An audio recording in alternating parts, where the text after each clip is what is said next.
As you come in, guys, be sure to click the like button by double tapping the screen. Give it a thumbs up. I mean, where do you begin with this story? I try to warn you guys about these YNs and how they are terrorizing the community. And you never see Al Sharpton, you never see Ben Crump, and all of the influencers on social media. They never talk about these issues. What I present to you here is a 15-year-old foundational Black American killed a woman and injured her niece.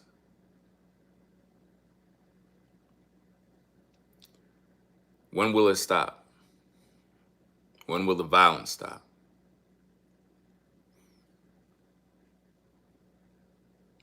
On social media, they have this movement called Foundational Black Americans. This young man is a foundational Black American. And for whatever reason, they're out here killing innocent women. These women were walking into, I believe it's a Detroit liquor store. He don't even know these women. The women are walking out. No, the women are walking in. He's walking out. As they come in, he turns around, pull out his gun, and starts shooting them. But the Black community is always blaming white people for racism. See, this is the topic that Black folk, they don't want to deal with this. We just want to act like it don't exist. We want to focus on white supremacy, the KKK. Let me set a few things up, guys. Give me a minute. These type of things are very disappointing. Very, very disappointing. That woman didn't even know she died. The woman who died, she didn't even know she died. She was having fun, just chilling. They was just going to get some drinks and end up dead.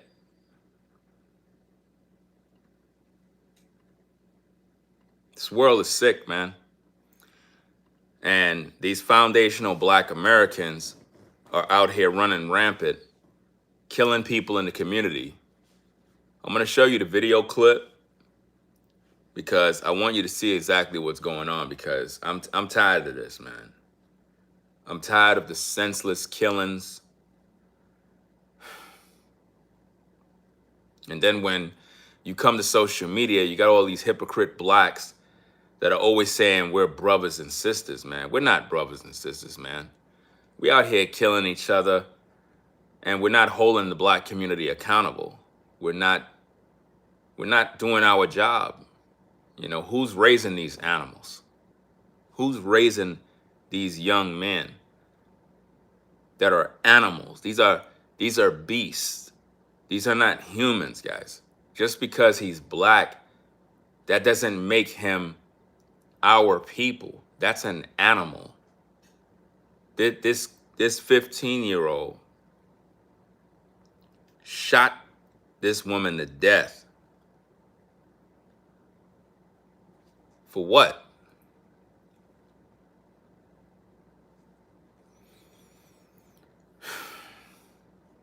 It's really, really sick, man. It really is sick that in today's day, you can't even walk the streets because you got to be concerned about a YN FBA killing you. You got to literally be concerned about this. It's really, really sick, man. See who we got in the building. We got Forever Studios. We got Love by, I can't even see the name. Love by Few. Wait, loved by few, hated by many. Is that Janchi? I'm not sure if I pronounced it right. Double tap the screen to give it a thumbs up. You got Raven for life. Yeah, where is Al Sharpton and Ben Crump? This is what I'm saying, guys. Ben Crump and Al Sharpton got all this time to be focused on Nolan Wells. But when you got real stories affecting black people, you don't see them. That's why I can't endorse those guys. I don't like those guys. Those guys are toxic men. They're ambulance chasers. They're race hustlers. They only come out when it's convenient, when it can make money. When it involves a white person and a black person, that's when you see the race hustlers. You know? It's really sad, man. So I think I got everything set up already. Okay. So let me move out of this screen here. So we're talking about this, guys. This story. All right. A Detroit shooting leaves one woman dead and another critically injured outside a liquor store. It says the suspect is now in custody, so they basically got him already. That's a good thing. Hope he goes away for life. A suspect is now in custody after a deadly shooting outside a liquor store on Detroit's east side left one woman dead and another critically injured. Police say the shooting happened around 11:15 p.m. Friday in the 15,500 block of East Warren Avenue in Morningside neighborhood. Investigators say the suspect fled the scene on foot and was initially considered armed and dangerous before eventually being taken into custody. Authorities have not yet revealed what led up to the shooting, and the case remains under investigation. A $5,000 reward is also being offered for information that helps move the investigation forward. Notice the reward, $5,000.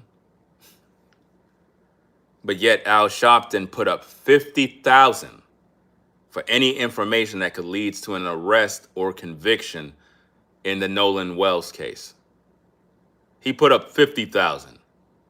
But yet, this animal savage, this 15-year-old YN foundational black American, the reward that was put up is a measly $5,000. A $5,000 reward also being offered for information that helps move the investigation forward. I mean, what more information do you need? You have the video, right? Check it out. I may have to cut part of the video because of YouTube's guidelines. Let me see.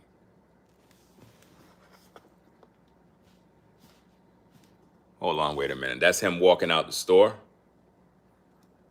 Okay. Yeah, look at this.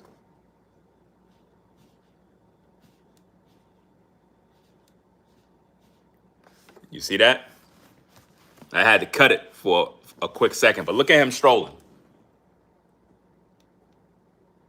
This animal. See this mess? Let me let it stop there because he started shooting. Look at him now. After killing these women, he's strolling down the block like it ain't nothing.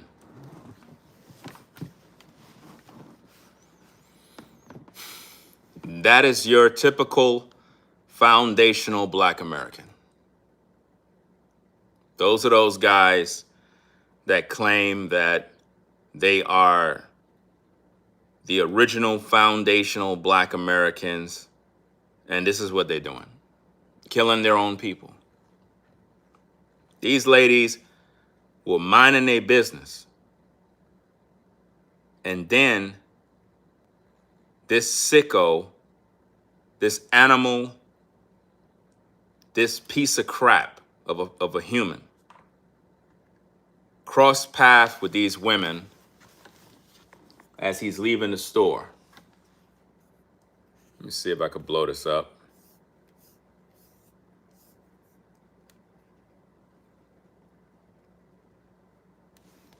You see that? He's walking out the store. She's walking in and have no idea what's coming.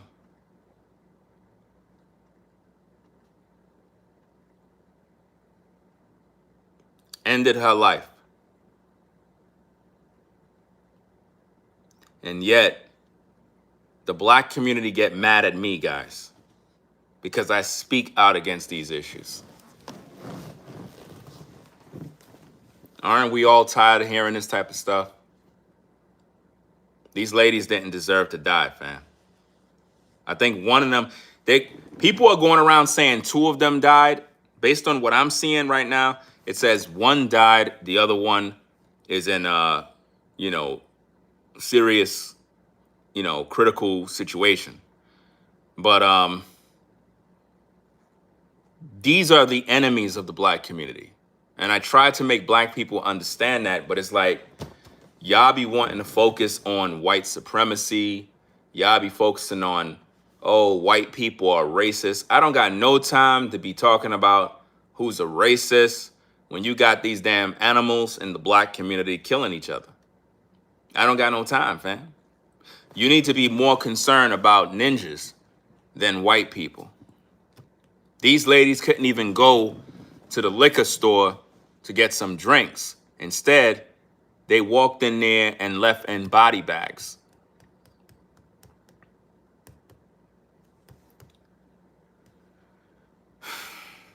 Where's Al Sharpton? Could somebody notify Al Sharpton about the case?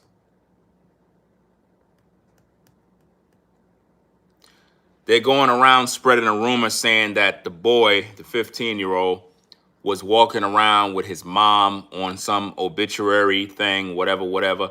If his mom passed, why would he be out there with a gun trying to kill somebody if his mom passed? I don't believe that story. That's a rumor that's going around. That don't even make no sense. If you lost your mom, why would you be randomly killing people? You would see that woman that he killed. I think she was 57. She was a 57-year-old woman. 57-year-old woman. You think of her age, she could have been his mom. You see what I mean? So I don't know, man. I don't get it. Like, what's the matter with these foundational black Americans where they see every opportunity to kill each other? It's like these young men, they don't want to work, they don't want to stay in school, they don't want to obey their parents, they just want to kill people. And I try to teach black people about, look, we need to hold our people accountable. Like, we just can't turn a blind eye to this. And a lot of people on social media, they turn a blind eye to these stories, guys. These foundational black Americans support these YNs by protecting them. They don't want the public to see this. Like, a lot of influencers, they don't show you stories like that because there really is no money to be made. You know what I'm saying? Like, normally when I do topics like this, I get hated by the black community. They say, oh, you're a sellout. You're coming against your own people. You're putting our people down. This have nothing to do with our people because, to be honest with you guys, my people are the people who rock with me. If you don't rock with me, then I don't rock with you. It's just that simple, fam. That's how you got to see life. You can't be focusing on a skin complexion or skin color. You can't be focusing on that. We're in 2026, guys. We have to have the understanding of It doesn't matter where you're from. If you rock with me, you respect me, then I respect you. Doesn't matter where you from. I'm not gonna be just out here hating people just to hate people. That I can't live like that, bro. That's a sickness that's in this world, man, where people are just hateful. Everywhere you go.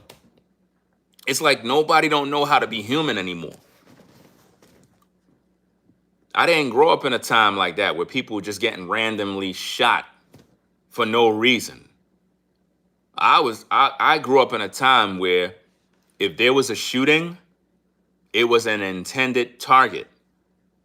I grew up in a time where killers and shooters would tell the kids to go in the house before they do their dirt. How many of you were raised in that time as a kid? I remember the killers, the shooters would tell us kids, go in the house before they do their dirt, because they didn't want to kill no kids. They would tell us go to school.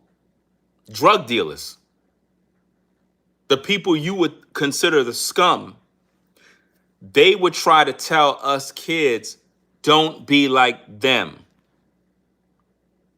I was born in 1977. So I pretty much was raised all throughout the 80s during the crack epidemic in Brooklyn, New York. And I can remember the drug dealers, the thugs, the killers, they were the ones that were teaching us youngins to stay in school, to respect our parents, even though they were doing dirt. It sounds kind of weird because you're probably wondering, but these are drug dealers, these are killers. Why would they have some sort of morals and values? It's because they already messed up. They already messed up, and they knew if they don't change this now, we're going to follow in their footsteps, because a lot of us young kids back then, we wanted to hang around them. I wanted to hang around those guys. They were the cool guys. They were the guys that were dressing nice. But every time I would try to hang out with them, they would tell me, go to school, respect your mom, respect your elders. You know what I'm saying? And at that time, I didn't understand why they telling us that when they're doing the dirt, you know? But now I understand. They were trying to guide us because we didn't have nobody in the community teaching us. So thankfully to those drug dealers and gang members, they understood the responsibility of teaching us youngins how to move. These young YNs today have zero guidance. No fathers in the home. Their mama is either in the streets or on drugs or whatever the case is. And I know about that world. I know about that life, fam.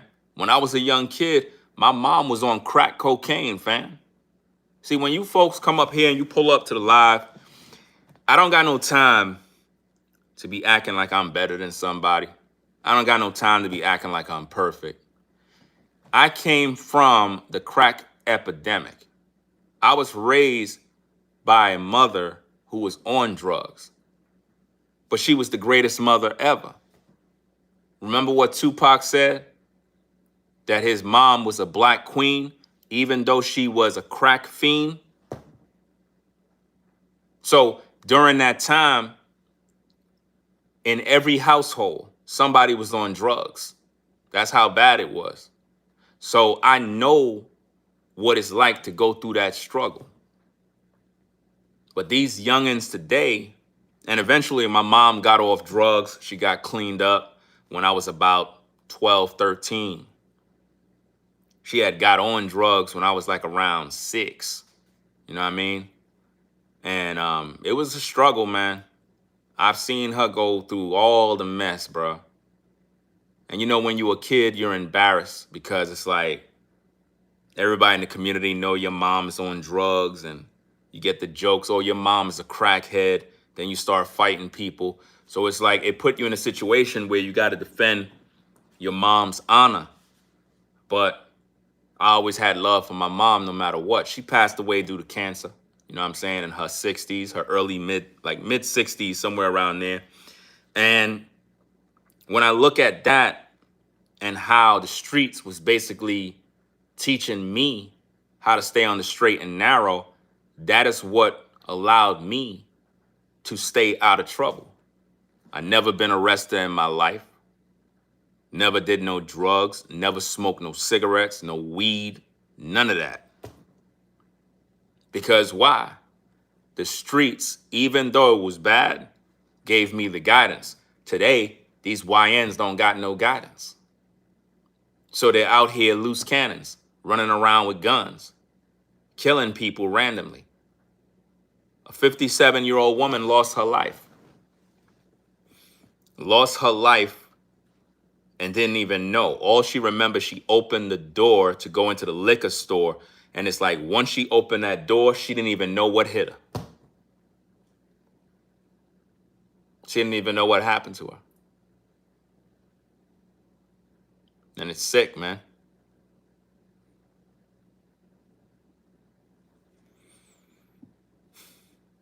I mean, even if they saying that the young man lost his mom, that's not no excuse to go out here randomly killing people. You know, and make sure you guys are double tapping the screen to give the video a like. Let's stop all the hate. If you here and you watching and you feeling the content, double tap the screen to give it a thumbs up. Let's stop all this hate, man. That's why this world is effed up, man, because it's like people just live for hating, bro. Like I can't be like that every day, just hating, bro. Just hating people. Not wanting to see people win, trying to sabotage people, always looking for something to destroy somebody. Like, I don't understand that mess, fam. That does, I don't know, man. This is like the worst time in history. Because even though the 80s was the crack epidemic, it was the best time in history, fam. Those of you that were raised in like the 2000s, y'all really didn't see it, fam. Those that were raised in the 80s and early 90s, you were raised in the best time in history, fam.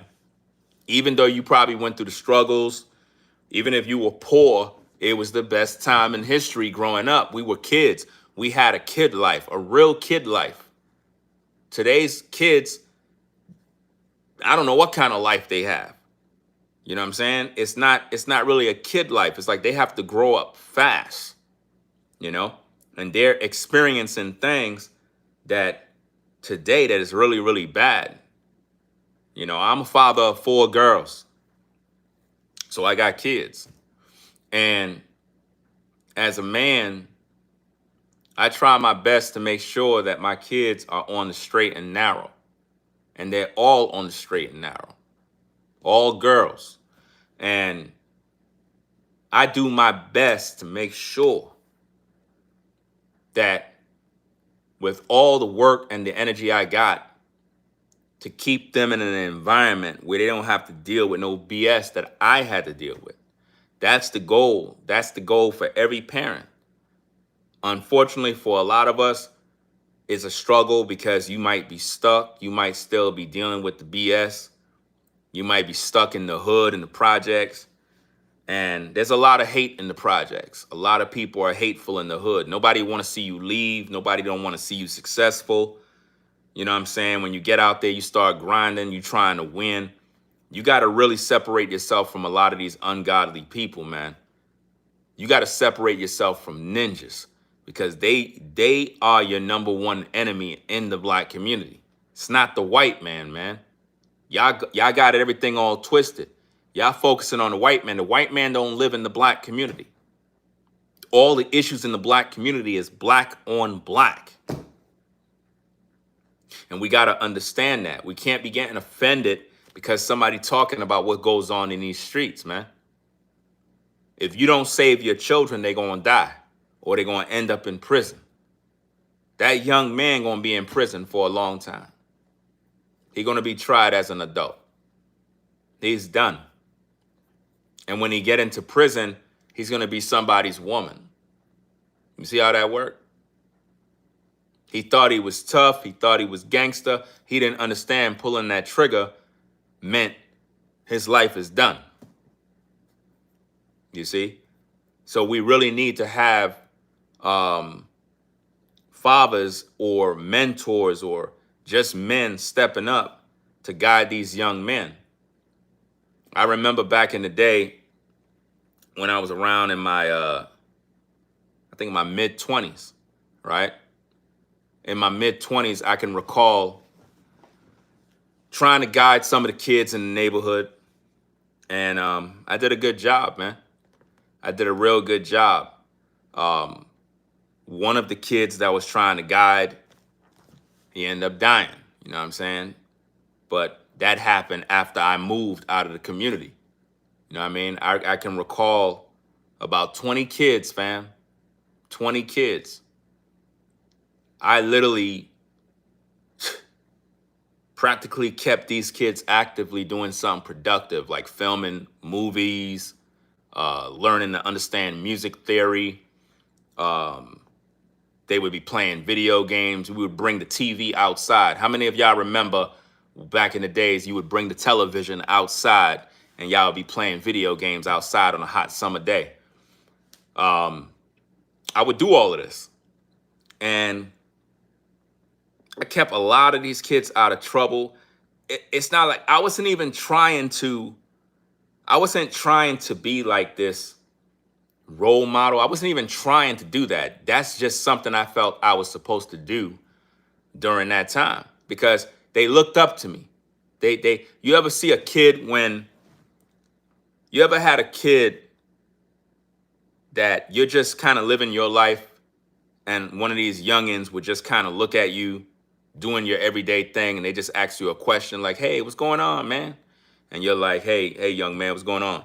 And he's like, hey, man, I like your motorcycle, or hey, I like your car, or hey, I like those sneakers. And it's like you realize that they're looking up to you. So you try to guide them in the right path. And that's all I was doing. And today, nobody ain't doing that no more. Nobody ain't guiding these young people no more, man. It's bad enough they don't got no fathers in the home. But nobody's taking up that mantle to guide the youth.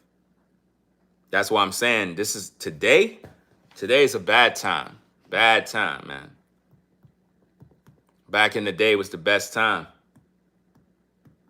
And the reason why I gave those kids opportunities is because I remember what was given to me. I remember what was given to me. I'm telling you guys, I'm talking about killers. Killers from back in the day guided us kids to stay on the straight and narrow path. You would look at these guys and get scared. We knew who they were because they were the cool guys in the neighborhood. That's all we knew. We saw them as the cool guys, but these very same drug dealers would tell us, don't do drugs. Don't do what we're doing. And I remember asking them, you're telling us not to do what you do, but you're doing it. He said, we're not living right. We're not doing what's right. We don't want you to do what we're doing. And I was like, wow. I thought it was something cool to do. They would have their guns on them. And then when we come around, they put their guns away. And I remember there was this one time where I was hanging out with one of the little brothers of one of the drug dealers. And we was at the house, at the apartment. And he had his gun in the bureau drawer. And, you know, we found it. And basically what happened was the younger brother of the drug dealer, he had the gun and brought it outside. It's a true story, fam. He pointed the gun at me and he pulled the trigger. And when he pulled the trigger, his brother grabbed his hand right in time and said, like this, and the gun shot upward. The gun shot upward. Now, the reason why he pulled the trigger is not because he was trying to kill me. he overseen the brother using that gun with blanks. Those of you that know what a blank is, you know what that means. So he thought the gun had blanks, not realizing that the brother loaded that gun up with actual bullets because they was going to go rob somebody that night. His brother whooped his ass, beat his ass right in the street. And then, because of that situation, like the very same drug dealer dude grabbed me and hugged me and started to cry and was like, yo, man, yo, you could have died, man. And he was like very, very pissed off. And when that happened, it really got all of the kids in the neighborhood really thinking about not touching guns. Because, and the same dude that almost shot me, we and him is cool friends. You know what I'm saying? He didn't even understand. He was crying because he could have taken me out. He could have took me out and didn't even realize it. So we had like we just didn't want to hold guns in our hands because of that situation. And, you know, the news of it spread around. No cops got involved. Nobody called no cops or anything like that. We weren't trying to get nobody in trouble, you know? And that particular family, they were a Puerto Rican family. And their family was not the family you fuck with, if you know what I mean. Like, you don't play with them. They had 8 brothers, 1 sister. 8 brothers, 1 sister. That's not the family you want to mess with. So these are the type of things that I've seen, and it's a million stories, man. A million stories. But the thing that stuck with me is the fact that we were guided. So when we look at these stories with this young 15-year-old who killed this woman, that's a lack of guidance. He don't have no guidance, you know? And that's a situation that could have been avoided, you know? Could have been avoided. I'm not talking about any Jamaicans. I'm talking about a situation where I had Puerto Rican friends and their family was very, very well connected, and they weren't the type of people that you mess around with. Back in the 80s, if you weren't around in that time, you don't understand. That was not the time to be playing around with nobody. Those days, if you mess with somebody's family, they will kill you. Those of you that was raised in that time, you know what I'm talking about. It was something that was happening, but it wasn't on the news. You just didn't mess with people. And it was around a time where you could shoot a fair one. Like if you had a fight with somebody, you would shoot a fair one with your hands. And once you finish fight, y'all become friends after that. It was no, oh, we beefing for weeks and retaliation and none of that. Once you had a fight with somebody, y'all became friends right after. Y'all weren't beefing. You would have a fight and then y'all would be friends. You know? It was just something that we did. We would shake hands. It wasn't perfect, but you could say, let's say you had a fight with somebody, within 1 week, y'all would be friends. Within 1 week, y'all would be back cool. And those days are over, man. Nowadays, man, you can't even talk to the youth no more. You can't even try to talk to the youth because they'll kill you. You can't try to school the youth now.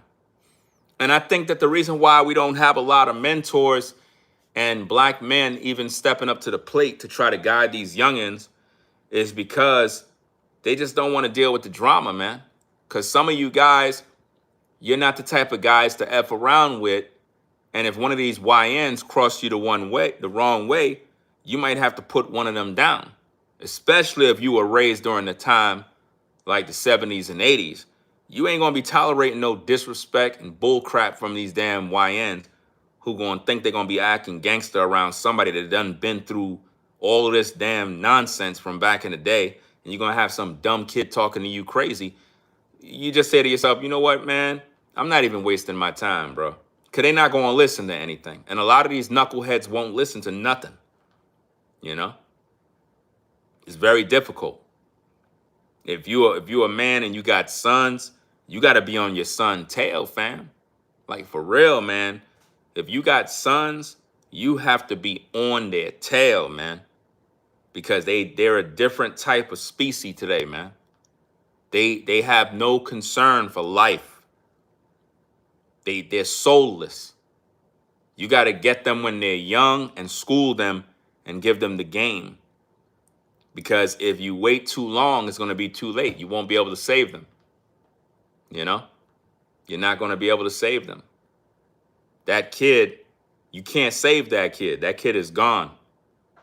Pulling out guns and shooting 2 women. That's a kid that don't even love his mom. Because back in the day, as a black kid raised in the hood, your mom was everything. Y'all know what I'm talking about, Mom Duke. Nobody could disrespect Mom Duke, or else they're gonna be missing teeth, their lip gonna be busted. You know, they had this thing back in the day where if somebody wanted to offend you, they would do this. Your mother. How many of you remember that? Put a 1 if you remember that. That was the fight starter back in the day. That's all they would do is say your mother. And that would make you turn up. As soon as they say your mother, you be like, what? My mother? What are you talking about? And you ready to fight. I don't know why, but just that phrase alone will start a fight.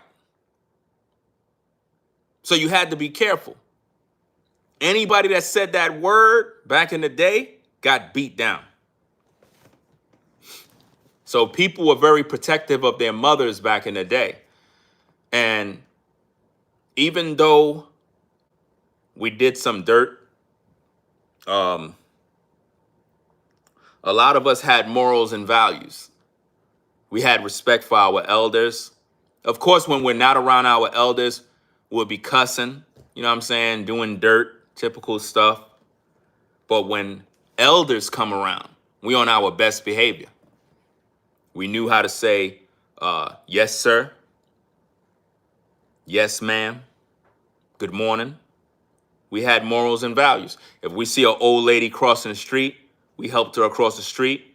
If we saw a woman with groceries, we help her with the groceries. An elderly man struggling with a shopping cart, we did what we had to do.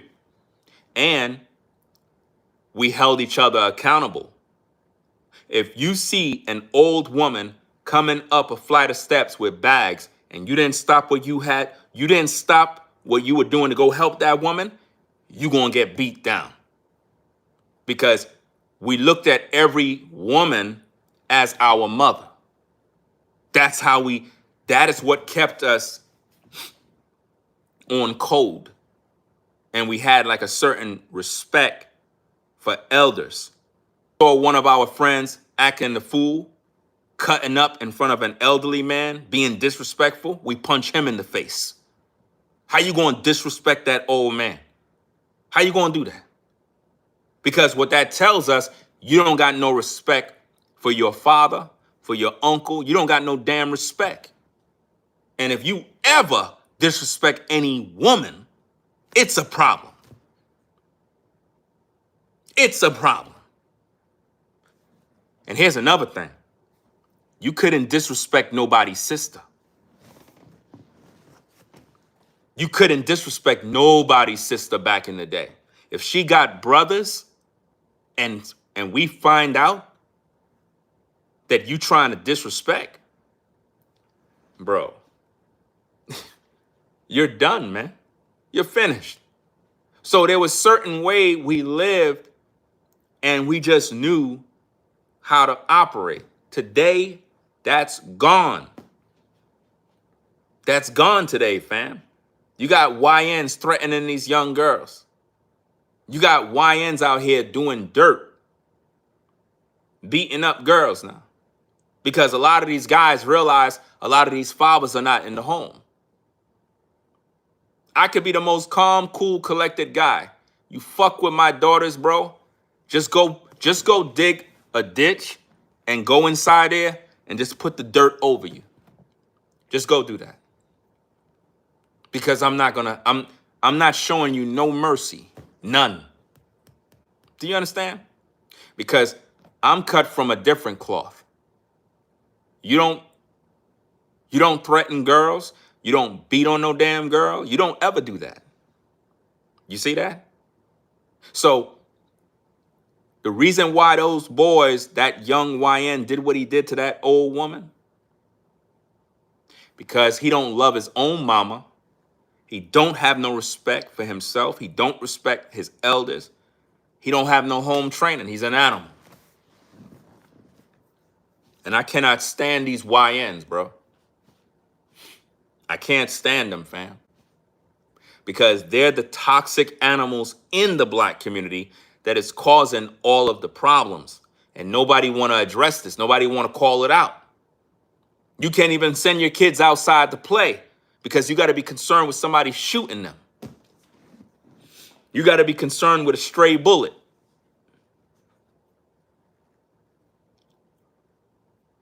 It don't make no sense, man.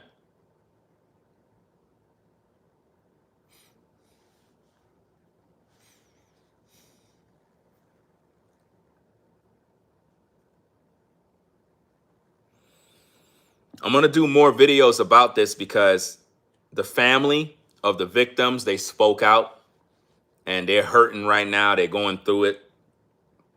It's a lot of stuff that came out with this situation. And it's just sad, man. It's just really, really sad. Because with the way he killed the woman, you would think he was beefing with this woman. You know? You would have thought that he was beefing, but based on the news reports, he don't even know these ladies. These are just random women. You could tell they looked like they were going out. It looked like, I don't know if it was a Friday. I'm not sure exactly what day the shooting happened. But it looked like these women were dressed up, ready to go out. Or maybe they just came back home from hanging out. Say, hey, let's go get some drinks. Go back to the crib. Do whatever. You know, it is what it is. Or maybe they're just hanging out, you know. The lady and her niece. And end up dead? Why is a 15-year-old coming out of the liquor store? You see what I'm saying? Only in the hood this happened, fam. Back in the day, as a young kid, you couldn't even go in that store. You couldn't even go in a liquor store as a kid. Because if one of the older brothers in the community see us, they're going to kick our ass, man. See, I don't think you guys understand. What I'm telling you is back in the day, we lived in a time similar to the time when you would have neighbors that would whoop your ass if you got out of line. We were still in that day because that was pretty much like the 70s. You know what I'm saying? The 70s. But it kind of trickled into the 80s as well.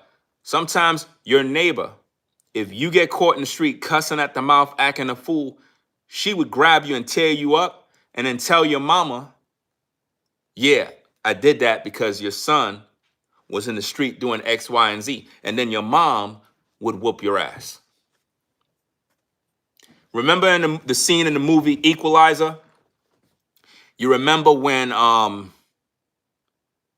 the boss's son robbed the guy's car? No, not Equalizer. What was that movie? Not Equalizer. The one with Keanu Reeves. What was that movie name? The movie with Keanu Reeves where the dude robbed his car, shot his dog, killed the dog, and then they brought the car to the chop shop. Y'all remember that scene? And the dude was like, yo, where do you get this car? Oh, John Wick. There you go. I don't even know why the name slipped my mind. That's a great film.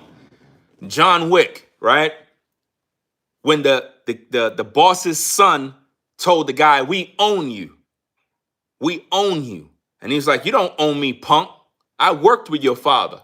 And he said something slick, and the dude punched him in the face. And then it was like, "Oh, his father ain't gonna like that." And what did he tell what did he tell the dude? He'll understand. And what happened? The boss contacted the guy that struck his son and was like, "Why you struck my son?" He said, "Well, he got out of line. He stole John Wick's car and killed his dog." And the father said, "Oh, that's exactly how it was back in the day with parents. You get out of line in the street, your neighbor would kick your ass and then tell your mom, this is what happened." That's exactly what happened back in the day. You know? And those were the good old days because we knew how to respect our elders. We knew how to do that. We when we get around adults, you had to be on your best behavior. That was just the way it was. We get out of line, we get in trouble. I got in trouble many times, and I learned my lesson because I figure, oh, the neighbor, gave me a spanking. I figure when my mom come, I'm gonna tell my mom, Ma, so and so put hands on me. I'm thinking my mom gonna go do something. She was like, "Who?" I was like, "The neighbor." She'll knock the door. Ta ta ta ta ta. My son said that you put hands on him. And she'll say, "Oh, I've been meaning to talk to you. This is what happened. Your son was in the street, running around, nearly got killed by a car. Then he took a bottle and threw it at the car, so I whooped his ass." My mom said, "Really? Thank you." And then she went and got the damn belt and tore me up. That's how it was back in the day, fam. That's how it was. And it's so crazy? A lot of times in the black community, y'all be thinking that white folk don't whoop their kids' ass. Fam, in the South, white folk kick ass too. Don't sleep. I see it. I see it firsthand. They don't play around either. Their kid get out of line, acting the fool, they get tore up. Serious. Ain't none of that talking to little Johnny. "Little Johnny, go to your room and be a good boy." Nope. I seen these white guys literally tear up their kid, bro. They not playing around. So that's a myth. Listen, checking your kids is universal. You just don't hear about it and you don't see it. But I guarantee you, if you withhold the rod of correction, your children will put you to shame. So you got to make sure that you on their tail, man. So now that 15-year-old, his life is gone because he took a life, man. A lot of these foundational black Americans, they don't talk about this stuff, guys. They don't ever address these issues. They don't address the issues of black people killing black people, man. And we got to address these issues. We just can't be silent about this. And shout out to everybody joining in. If you're new to the platform, consider subscribing. Double tap the screen to give it a thumbs up, guys. I'm going to do more content about this issue. I like to have these conversations because I try to instill values in people so that even if you don't have no kids right now, when you finally do, you understand the importance of really raising them properly, fam. Like, you got to raise your kids, y'all. We're not going to always be here. Guys, y'all got to really understand how life is, fam. I get it. We got to go to work. We got to deal with the BS of life. We got bills to pay. It's a constant struggle just waking up every day, just being in this evil world. But we got to recognize that we're not going to always be here. There's going to come a day we're going to be gone, fam. And our kids, they need to be prepared. If they're not prepared, they're not going to make it, guys. They're not going to make it. These are the type of things that I think about every day. I think about the fact that I have to make sure that all my girls are prepared. You know, I have an 18-year-old that recently turned 18, you know what I'm saying, in July. And because of that, it's like she's now 18. So it's like, okay, cool. She got to get on point. You know what I mean? So there's a lot of things behind the scenes that I'm working with. And, you know, she's learning how to do certain things now. And we're making sure that she understand, you know, setting up resumes, getting her first job, doing this, doing that, all these different things. Because a lot of times, some kids are late starters, whereas some kids might get a job when they're 16, whatever the case is. Some might have to start when they're 18, you know what I mean? But my point is, if you baby them and you don't give them an opportunity to experience the world, they're not going to make it, man. They're not going to make it. They're going to always depend on you to bail them out of a situation. You got to teach them how to be self-sufficient, not necessarily independent.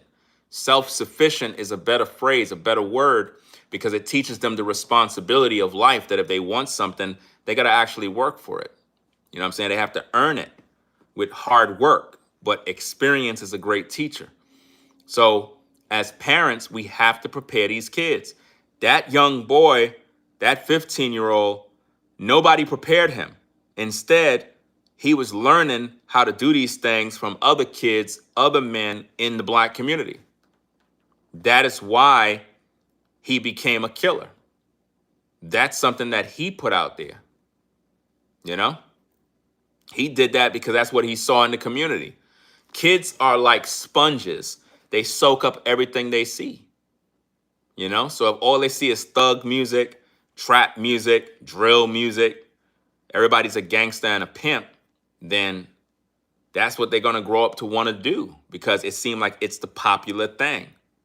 You know? And it's just sad, man. It really is sad. I mean, just look at this kid. You know? That's the killer. See the women? I ain't going to show the rest of it because he blasts their heads off. But hey, it's messed up, man. That's crazy. That could have been anybody. Anybody that kid was walking past, that could have happened.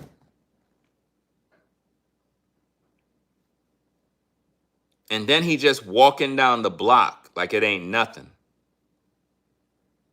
He didn't run. He just walked down the block casually after killing this woman.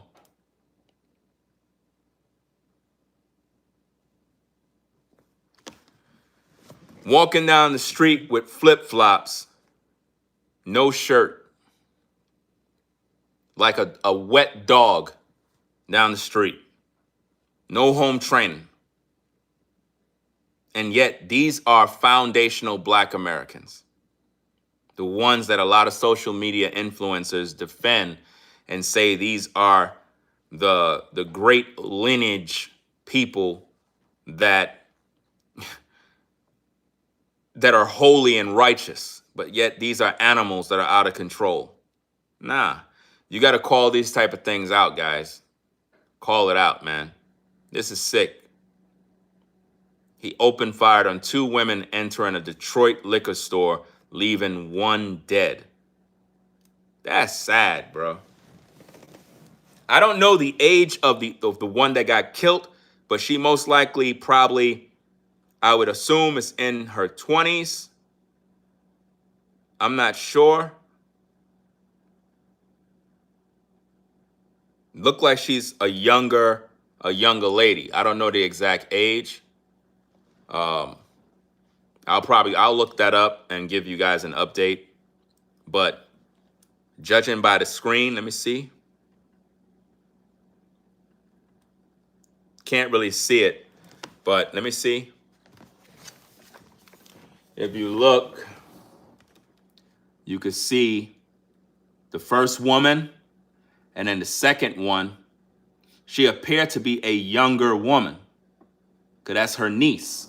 So, I don't know, man. He shot her point blank, bro.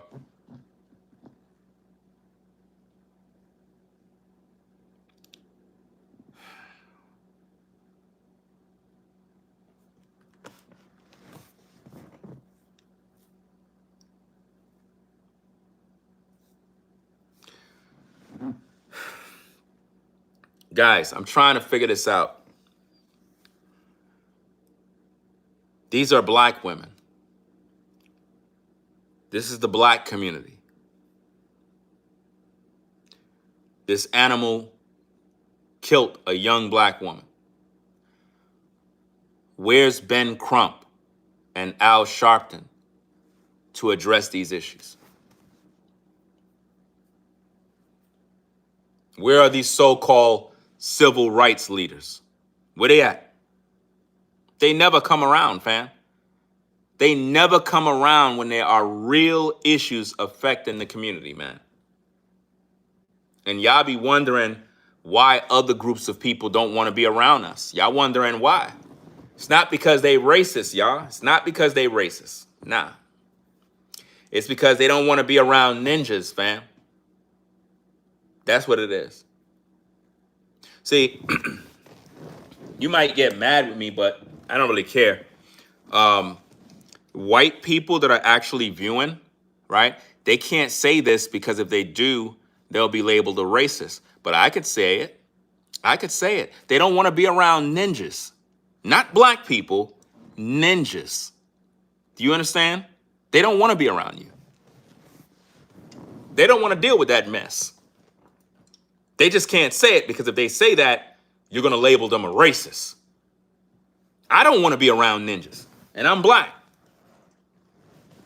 I don't want to be around no ninja because all they're going to do is bring problems to the community. Drugs, gang violence, burglaries, car theft. Fam, I don't want to be around any of that mess. You're acting like only black people do that. Fam, are we going to hold our people accountable for what they do? Or are we going to play this blame game of, well, other people do that too. There's white people that steal cars. There's other groups that steal cars. Why don't you hold the community accountable? How about the black community get held accountable? Because when I address these issues, I'm not talking about everybody that's black. There are many civilized black people. There are many family-orientated black people that are not out here committing crimes. I've never been arrested a day in my life. I don't got no prison history, none of that. Never been arrested, no parking tickets, no nothing. You understand me? Nothing. Never even been pulled over by a cop. Because I follow the rules. Just that simple. I follow the rules. I don't do nothing stupid that's going to put me in a situation, in a circumstance that's going to, cause something else to happen. I don't put myself in situations.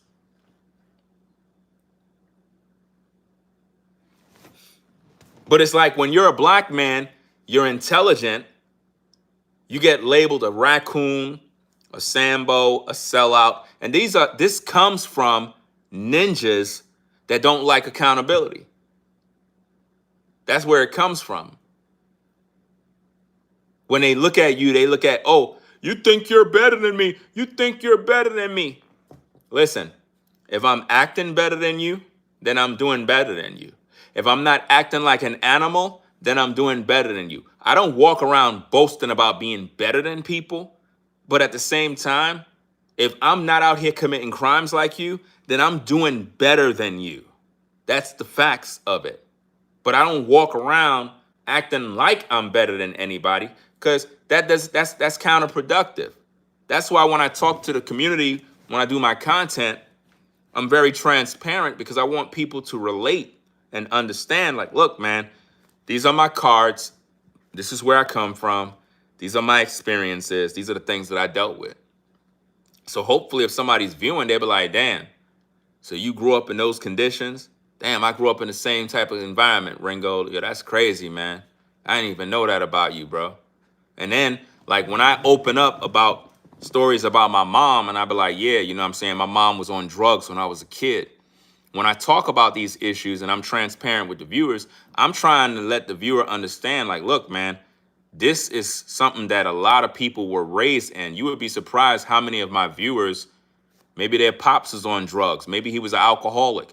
Maybe you had a mom that was strung out on drugs and had all these issues and you're ashamed about it. But when you hear me talk about it and I open up and I'm just sharing my stories, now it's like, damn, I could keep it real with Ringo because damn, he been through this too. He done been there, done that. Wow. So he know what this is about. And normally when I do this, I'll get people that'll come in my comment section and they'll be like, yo, man, my pops was on drugs too, bro.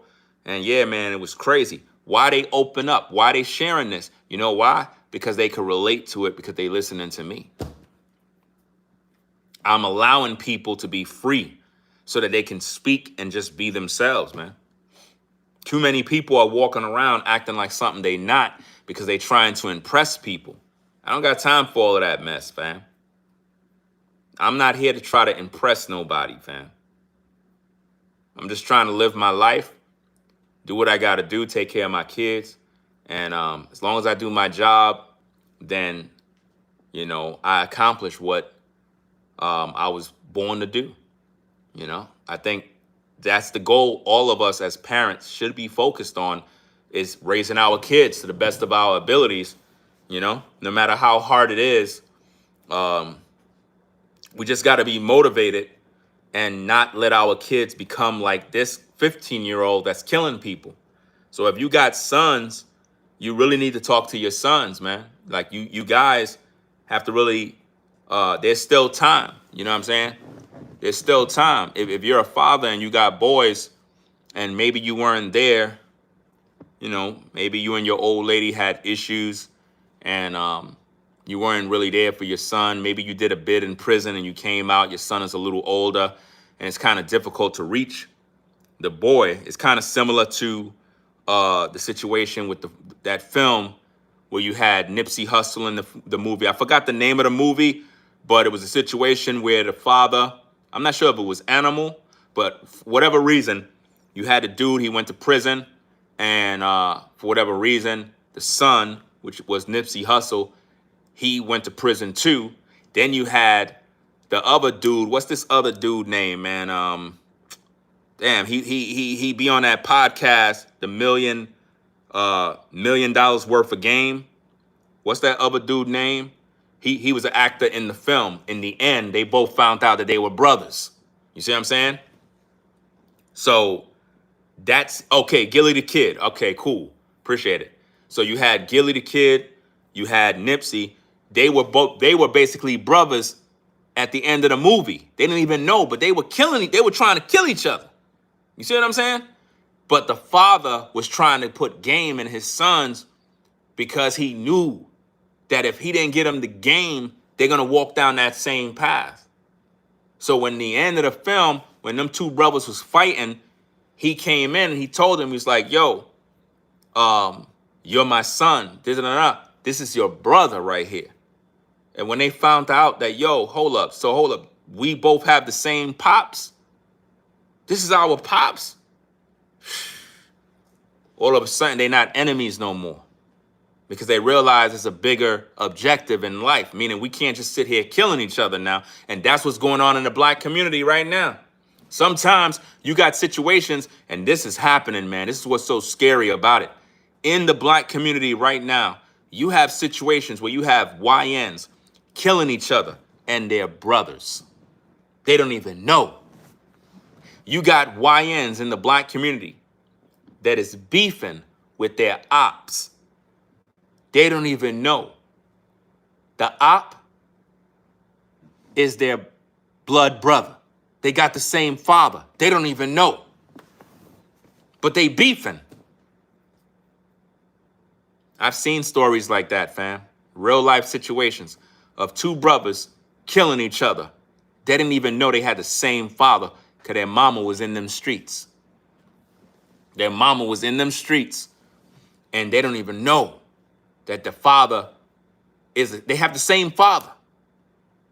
They had the same father. That's crazy, man. The odds of that, that's happening all over. That's why you never know, man. It's a small world. You never know. Sometimes you run into people and they're your family. You be like, who your family? What's your grandmother's name? Oh, her name is Maxine. Maxine? Maxine Williams? Yeah, that's her name. Hold up. Wait. My grandmother's name is that. You lying. Let me give you a photo. Let me show you. That's my grandma. Hold up. We're family? Yo, this is crazy, man. Sometimes people run into family just like that. It's a crazy small world, man. You never know who's who. That's why it don't make no sense with all this senseless killing, man. People got to learn how to just live their life, man. If everybody lived their life and just respect one another, we'll be good to go. We really be good to go, man. I mean, I tried to talk to YNs, fam, but it's difficult, y'all. It really is difficult. I remember in my early 40s, I'm 49 right now, but in my early 40s, I remember trying to give game to a lot of these youngins, man. They don't listen, bro. They don't listen, man. They don't listen. I remember I tried to put them on to get jobs. I remember I saw all these youngins hanging in front of buildings, and I brought some flyers home that they could get into the job program and get a job, you know what I mean? And I brought a whole stack of those papers because I knew they're going to be in front of the building. And I came through, you know what I'm saying, saluted everybody, you know, what up, what up, what up. And that's pretty much like traditional. When you in the hood, you say what up to everybody, even the young YNs. It's just a respect thing. Everybody supposed to respect everybody. That's how you get respect. You got to respect everybody. And I remember I was handing out all the flyers. I was expecting them to, like, you know, go out there and get a job, man. Nobody wanted to go get a job. I don't understand this. Nobody wanted to work. You know, at least in the black community, a lot of young black women, they are the ones working. Guys, it is backwards, man. A lot of black women, black girls, teenagers, they're more likely to have a job than a black dude, bro. That's crazy, y'all. We got to change this mess, bro. We really got to change this mess. Yeah, them flyers was outside. Them flyers was outside the building, man. They threw them things on the floor. You know what I'm saying? It just really pissed me off because I'm like, if these youngins know, all they got to do is just go through the process, take the training classes, you know, just be committed. You'll have a job, man, making bread. You don't have to ask nobody for nothing, man. And now you gain that experience as a man. It makes you feel good when you're earning money as a man and you're able to budget, get your bank account, do what you got to do. Those of you that got your first job and you felt that sense of taking care of yourself and you were earning money and you had direct deposits or you went to cash the check and it made you feel real good inside, man, especially for us men. It's something that we really need for self-esteem. And a lot of these youngins, man, they don't even have that. They don't have those experiences, man. And see, here's the thing. If you have a son and he 18 and he's not out there working and he turned 20 years old and he's not working, he's done, man. He's done. I'm telling you right now, he's going to be in prison soon, fam. I've been working since I was 12 years old. You know what I'm saying? 12 years old, I've always been working, fam. Always. From the age of 12 years old, I started working in a barbershop, cutting hair, not sweeping no floor. I learned how to cut hair from my cousin, who was a barber, not in a shop. He was a neighborhood barber, and I would just watch him. I would just sit there watching him cut hair in the crib, watching him. And I was like, damn, I can make money. All I got to do is just follow what he's doing. And I remember I told my friends, come over to the crib. My mom gave me money to go buy my school clothes. I didn't buy nothing. I went and bought clippers. I bought a Andes outliner, the T outliner, and that's when it was cheap. It was about $49. It was cheap. I think $39. It was $39 back in the days for an Andis T outliner. Now, that little T outliner probably costs $100 or more. I bought that and a Waltz standard clipper, not the Andis Master. Those of you that are barbers, you know about the Andis Master, the silver one that costs like $200. Back in the days, it was like $130. But now it's costing you an arm and a leg. And I bought those clippers and contacted my friends, told them, yo, come through, fam. I got you for them haircuts. And I started earning money. Next minute, I said, yo, let me go to the barber shop, see if I can get a job. They were like, you too young. You can't work here. I was like, come on, man. I need a job, man. I can't be out here in these streets. And they was like, cool. He want to work. He have ambition, drive. And I got my first job at a Haitian barbershop on Flatbush and Ditmas. Flatbush and Ditmas in Brooklyn, right next to a pizza restaurant. That's where I got my first job, fam. First job. I worked there for a year, 12 years old, all the way to 13. And they ended up firing me because even though I had those basic clippers, they wanted me to go get the, I think it was called the Oyster. The Oyster, the one with the interchangeable blades that you have to put on the machine, the big boy. They wanted me to get that. I think that was, back in the days, that was about $150. That cost about $150. And I never bought nothing. I was just buying video games and clothes. So they fired me, and I ended up getting a new job at a barbershop on East 37 and 38th Street on Church Avenue called King Cuts Barbershop. King Cuts. Imagine somebody watching right now, and they're like, oh, snap, that's the dude that used to work at the barbershop. Yo, that's crazy. Yeah. King Cuts Barbershop, man. Shout out to everybody out there. East 37 and 38. Wait, East 37, between East 37 and 38th Street. The barbershop was 3715 Church Avenue. You could go Google it. Let me go Google it and see what's over there right now. Because back in the days, like I said, it was a barbershop. Let me go Google it right now and see. 3715 Church Avenue. Let me see. See what comes up.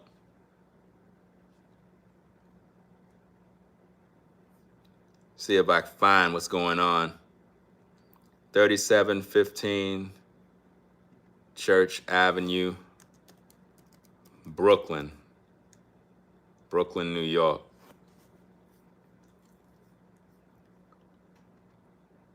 See what's over there now. That been so long ago, fam. Those are the days, bro. The B35 bus stopped right in front of the barbershop. Those of you out there in Brooklyn, you know I'm telling you facts. You got all the West Indian restaurants all up on Utica, all on Church Avenue Strip. You got all of the beef patty spots. You have all the spots out there on Brooklyn Ave, all them places over there. Those are the stomping grounds, man. All the rappers, Tribe Called Quest, Busta Rhymes, various other rappers used to come to that barbershop. Carl Kanai came to that barbershop. He was literally, we were his first customers, fam. Carl Kanai, you know what I mean? He used to pull up to the barbershop to sell t-shirts, and then he blew up. He became rich, a multi-millionaire, fam, and he always came to the shop to show love and bless us, you know, with clothing and all sorts of stuff. Everybody in that barbershop was rocking Carl Kanai every day, fam. Every day. We would fly every day, bro. Those are the days, bro. Those are the good old days, man. Just those memories just make it just brightens me up. Because even those barbers that was working there, they were mentors for me because they were older than me. So you know what I'm saying? When I came in there, they were all in their 20s already. So, you know, I'm just kid And these are grown men in their 20s, early 20s. I think Otis was another barber. He was leaving to go to college. He had the dopest Mustang in Brooklyn, bro. The flyest Mustang in Brooklyn. He was killing it, y'all. You see, like today, how they got these whatchamacallit, what is these damn cars, man? These Dodge Hellcats and all that other stuff. Listen, this brother, Otis, had a fully modified Mustang, purple and blue and black. The flyest car ever in Brooklyn during that time, bro. His parents had paper. And when he graduated high school, they bought him a car and really hooked him up, man.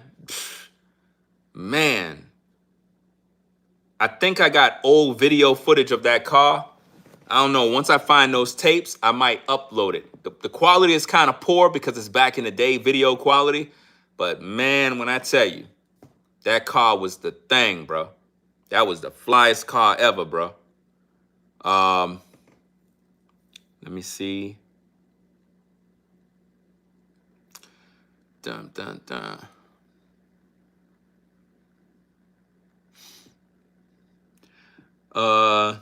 I don't even know, why are you telling me about Ringo? Do you know that 34% of children born in Jamaica? I don't know why you're telling me about Jamaica because I'm not Jamaican. So I don't know what's your point. But anyway, let me look this thing up because I want to see what's going on with this place. Next time I visit New York, I'm going straight through Church Avenue, looking for all the Caribbean spots to buy food. Definitely. I'm going to Utica, all on Church Avenue in the 40s and 50s, to see if, I don't even know if all those restaurants are still there, man, because that was back in the day, man. I don't even know if they got those restaurants there no more, fam. To be honest, I don't even know, because when those restaurants was there, the last time I could remember, I was about, 17? Because I've been in that barbershop for a couple of years working. And I stopped really going towards that area because I moved to another part of Brooklyn. So I was no longer in those areas.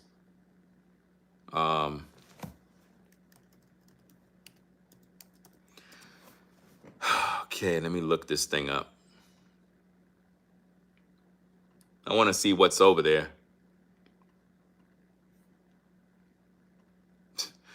That'd be crazy if some of those old barbers are watching my video right now. Like, oh, snap. That's the same Ute from, okay, I'm over there. I'm on the Google map now. Let me see.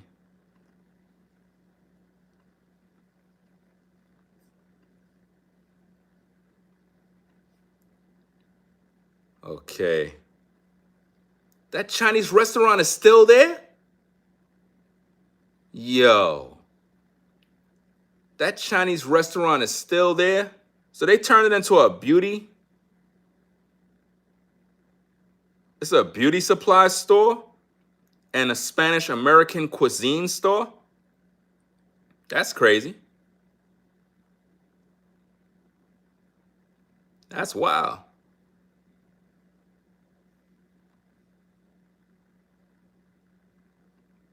Yeah, that's wild, fam.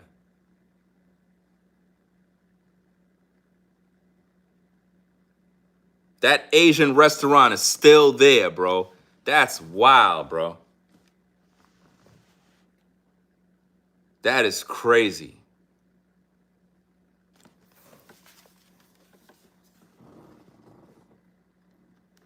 The barbershop used to be right here. These two stores used to be one barbershop. because the barbershop was called King Cut's Barbershop. Then they switched the name to Brotherhood Barbershop. It was ran by the same people, but they changed the name, right? No. It wasn't ran by the same people. The same barbers used to work there because one of the barbers took ownership of the shop. That's what happened. I remember they had this restaurant, Foods R Us, that got sued by Toys R Us because they had the name R Us in their name. This is crazy. I'm looking at Church Avenue. Let me see. Do the bus stop still stop there? Did they move it? Look like they moved the bus stop. Or maybe that's not a route for a bus no more.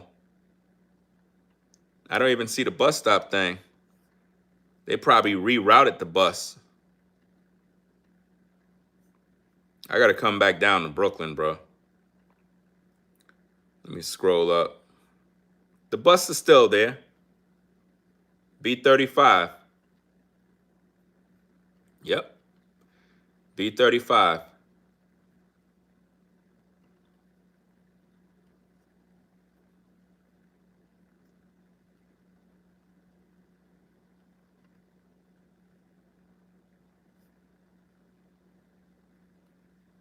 You can see it right here.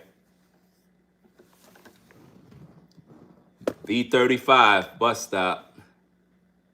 B35. So it still runs. It still runs on Church Avenue. This so many years ago, fam. I haven't been there. I haven't been there in years, bro. Literally. Probably damn near 20-something years, man. It's crazy how those stores are, a couple of them stores. Let me see if that fruit stand's still there. See if the fruit stand's still there. Matter of fact, there were two barbershops. There was one that was on the corner. Oh, that barbershop gone. They put a laundromat on the corner now. It used to be a fruit stand on that corner, and next to it was a barbershop. That barbershop was competing with our barbershop, but they all gone. Wait, is that a barbershop? No. No, that's not it. They moved that barbershop. That church, yo, that's crazy. Church is still there. Yo, the church is still there, fam. That's wild. The church never left. Church been in the hood forever. Wow. This is crazy, man.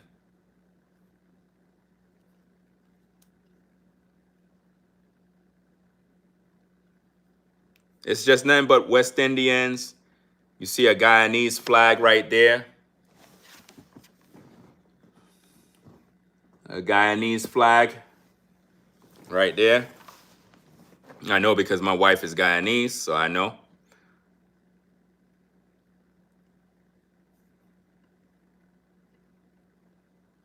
This is crazy, man. The power of Google.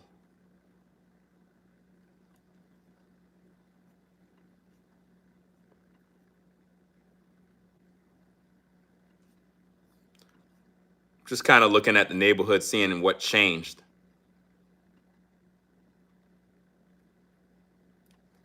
I don't see Foods R Us. Look like they gone.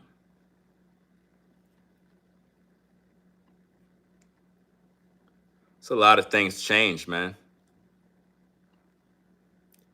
Brooklyn Avenue. I'm definitely coming. When I come down, I'm going shopping all through Church Avenue. I'm literally coming to Church Avenue and drive from Argyle Road all the way up Church Avenue, all the way to Utica. And I'm stopping at every store. Every store.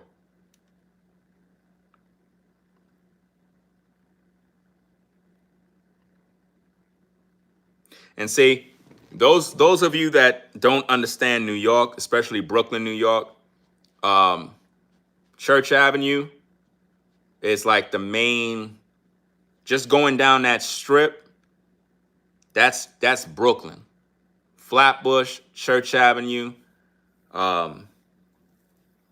There's a culture just going through that whole area there that you can only understand if you're from there. Pretty much everything you need is on the Ave. Everything.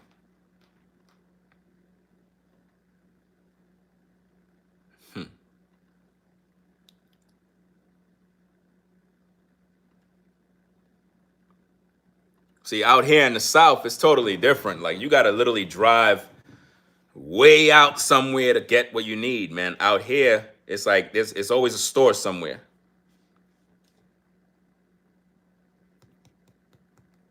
But I can guarantee you these businesses, it's a struggle to get that rent because there's so much competition, because there's stores everywhere. Let me see if Bobby's department store is still out there. I'm going all the way. Let me see. I'm almost near Flatbush. I'm going to see if the Chase Bank is still there. Okay, I'm on Bedford. Almost coming towards Flatbush. All right. Oh, the Chase Bank is still there? Yo, the Chase Bank is still there, bro. The Chase Bank is still there, bro. That's wild. Is Erasmus still there, the high school? Let me look. Oh, yeah, Erasmus is still there. Erasmus High School, still there. Flatbush, bro. Flatbush, Brooklyn, fam. I can't wait to head back up there, fam. For real. Let me go down and see if Bobby's department's still there. If Bobby's department store is still in Brooklyn, bro, that's wild. I remember shopping at Bobby's when I was a kid. I used to be embarrassed, man. But that's all we could afford, you know? East 21st, East 18. You know how many rappers, Brooklyn rappers came from out of them streets? A lot of rappers came throughout Flatbush, man. A lot. Pretty much everybody in Brooklyn could rap. Okay, East 18, Subway still there. Where's Bobby's, bruh? That's what I'm looking for. It's like I'm going on tour and whatnot. Damn, they got some other stuff in here. What the hell? They built a building? Where the hell these buildings come from? Hold up. I don't remember this. Wait a minute. Hold up. Why it started me all over?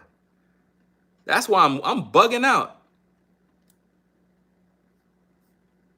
It's crazy.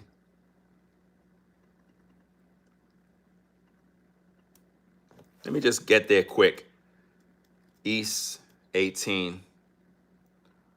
Because it kind of jumped me out.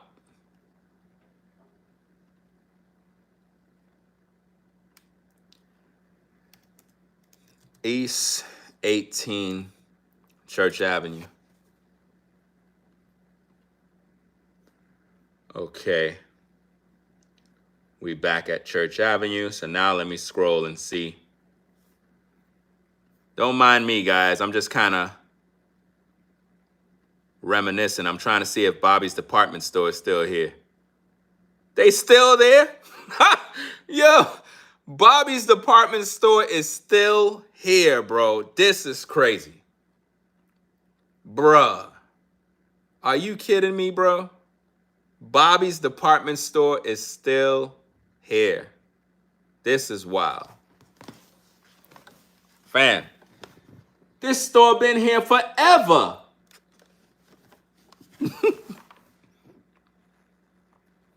That's crazy, man. Yeah, you said the Chase thing is still there?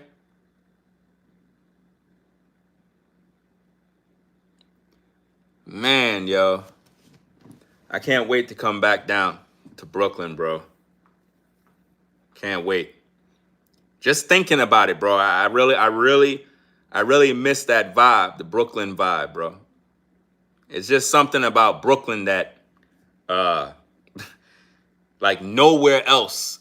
There's no other place like Brooklyn. No matter where you go, Brooklyn has a vibe that only a real New Yorker understand. You know what I mean? It's just the place to be. Like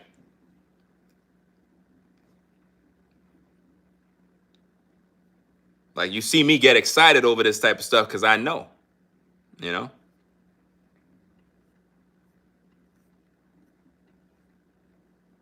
Wow, bro. Bobby's department store is still on Church Avenue, bro. Yeah, that's I don't who do East Indians own Bobby's? Because if I'm correct, I think Bobby's is owned by Indians. If I'm correct, because they always were the ones that was working there from when I was a kid. I think that store is owned by East Indians. That store been there. That's one of the longest running businesses on Church Avenue, fam. I would have thought that business would have went under, but no. There's a lot of good things at Bobby's, man. Like when you want to buy like undershirts, socks, all of that type of stuff, lotions, Bobby's is the store to go to. So, man, hey, I wish them more success. You know what I'm saying? It's like they must be doing something right. You know? Oh, yeah, the parades. I used to go there all the time. But when I got a little older, I stopped going to the parades because of a lot of drama. You know how that go. I would still kind of pull up to the Parkway just for the vibes and all of that stuff. But to be like in the parade with everybody, like I stopped doing that a long time ago. Matter of fact, I stopped going to the West Indian parades when I forgot which mayor it was that prevented us from publicly drinking. When you had to put your beer in a bag, there was a time you could be on the Parkway with a Heineken, a Guinness Stout, and just have a bottle in your hand. So I forgot which mayor, whoever did that, passed some law and you couldn't really drink in the public. You had to put everything in a bag. I forgot who the hell that was. It was Giuliani. Yeah, Giuliani ruined the West Indian Day Parade. He ruined it. Now, don't get me wrong. There was always drama. Somebody always got shot. Somebody always died or got crushed under a damn truck. But other than that, they ruined it, bro. The West Indian Day Parade in Brooklyn was one of the best fun times in Brooklyn back in the day. The ladies, the food, the music, it was just fun all day long. All day, bro. Just fun. Fun non-stop. And this damn mayor ruined it, bro. Messed everything up. And it was so dope that when the parade is over, there used to be parties on every block. Everybody would have their set. That's what they used to call it, their sound system. Outside with the big booming speakers and people DJing outside on every block. It was just lit. And you used to just walk around with your crew all throughout Flatbush, just listening to music, bagging shorties, getting numbers every second of the day, bro. Yo, it was a vibe, bro. Those are the days, man. That's what I'm saying. A lot of these youngins today, they never had no fun, bro. We grew up in the time that we had real fun. They didn't have no fun back in the day. You know? Meaning we had fun back in the days. They didn't have no fun. These youngins today don't know what fun mean.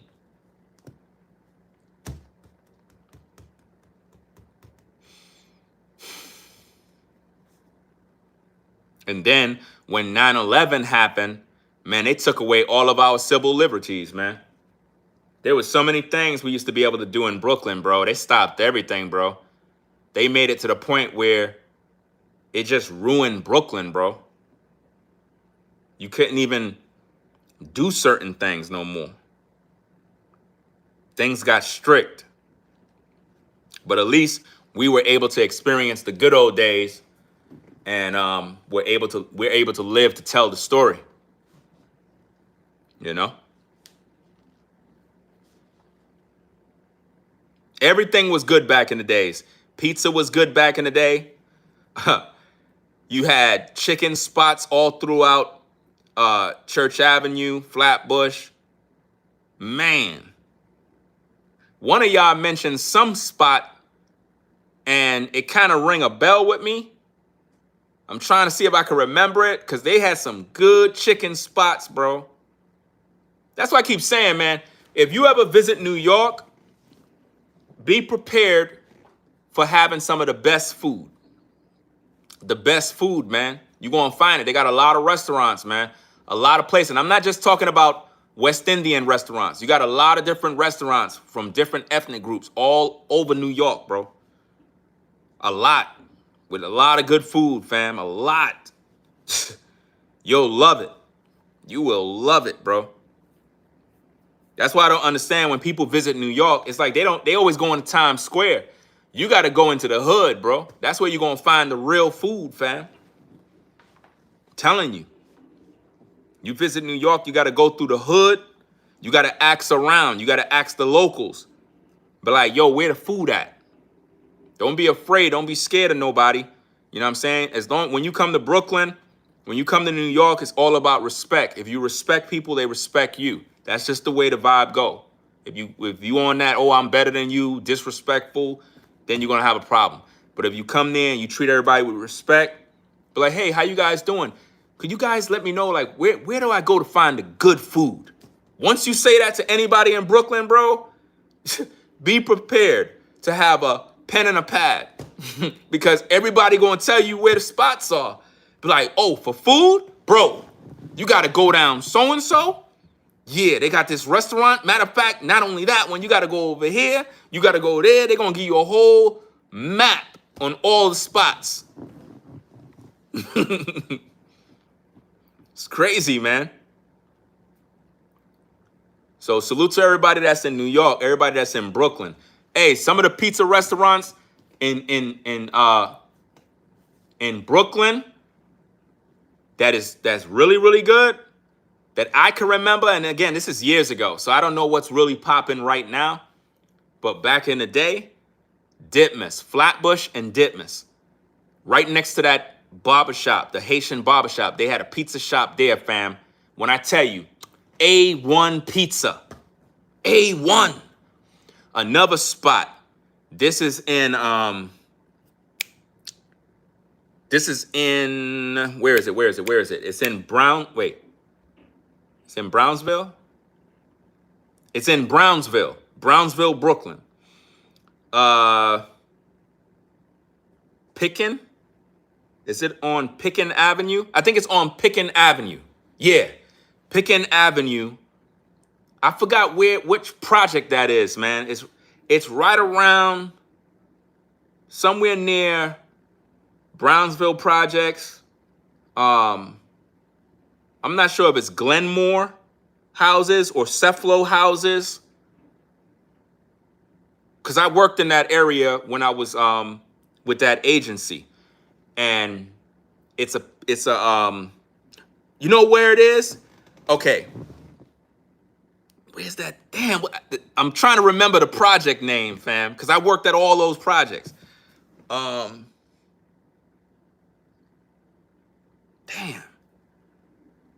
I can't remember the name, but it's next to the subway station. It's the projects next to the subway station. It's right on the strip where you're going towards Pitkin Avenue, but there's a subway station and there's a project right there. As soon as you get off the Langston Hughes. Is it that one? That's the avenue, right? That's the avenue. There's a pizza restaurant right when you get off the train. Right there. As soon as you get off the train, there's a pizza restaurant right there. That one is good too. I think that's the one. It's next to a project. I forgot what's the name of the damn projects, man. Because the project that's there, right next door, is the other project that I worked at.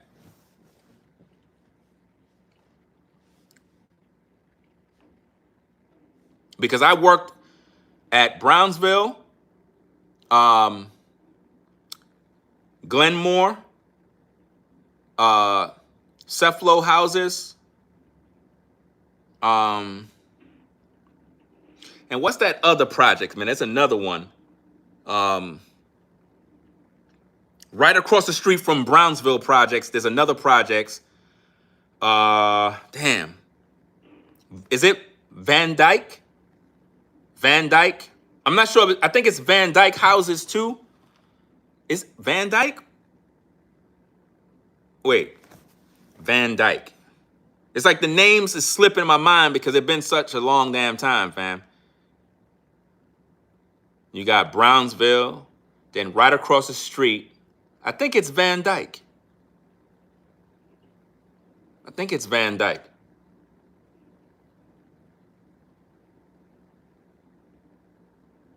I think it is.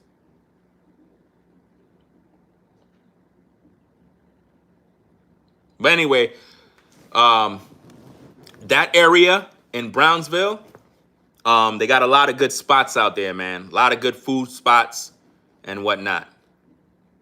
You said Tilden Projects? I worked there too.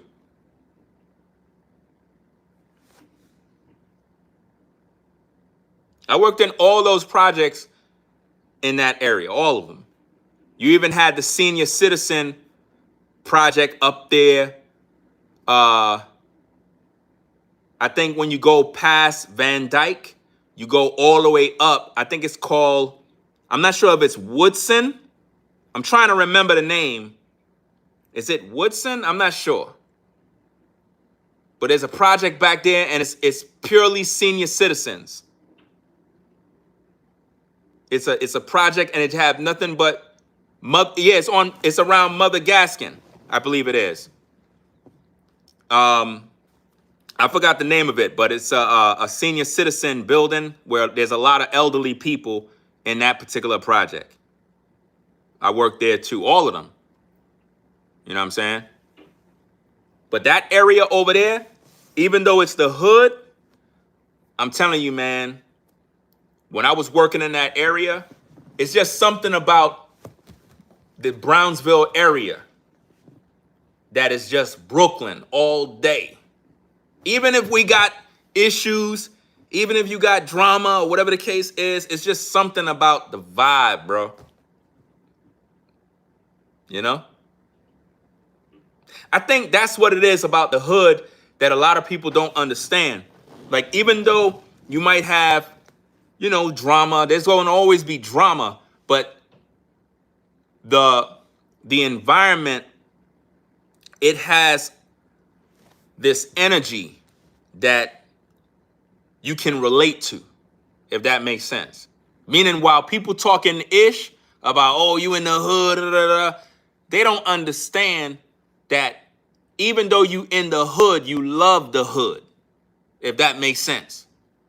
Even if you're trying to get out because you want to live better, you want to do better, it's just something about where you come from in those environments that you appreciate. And I worked there. I didn't live there. I worked there. You see what I'm saying? I lived in the fort. You know what I'm saying? Those of you know the fort, you know what that means. I lived in the fort, but I worked out in those areas all over Brooklyn and all the projects. That's why I always been telling people, because a lot of people be scared to death when they go to the projects. I lived in the projects myself, so it is what it is. I mean, if you live in the projects, you go to any projects. It's not like, oh no, you know what I'm saying, they're gonna get me. That's not how it is. If you from the hood, you from the projects, you go to any projects. It's all about respect. As long as you respect everybody, you good.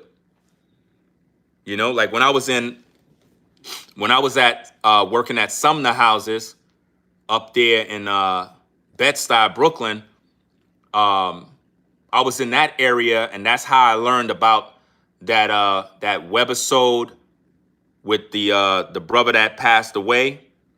What's this cat name with the locks, man? Damn. The light-skinned dude, man. What the heck, bro? His character in the film, it was called Respect Life. It was called Respect Life. Is it Boom? I'm trying to remember his name, man. The brother passed away, man. Talented brother, fam. I used to see those guys filming, fam, while I'm at work. I used to see them dudes with the cameras doing their things outside. And I used to be stationed at Sumner Houses, the Bed-Stuy Rehabs, 303 Vernon. Shout out to everybody over there. That's that, what is it, 20-something story building, the big building. Yeah, man. Though that area there had a lot of talent. A lot of people was out there, a lot of dudes doing their thing, fam. Respect Life.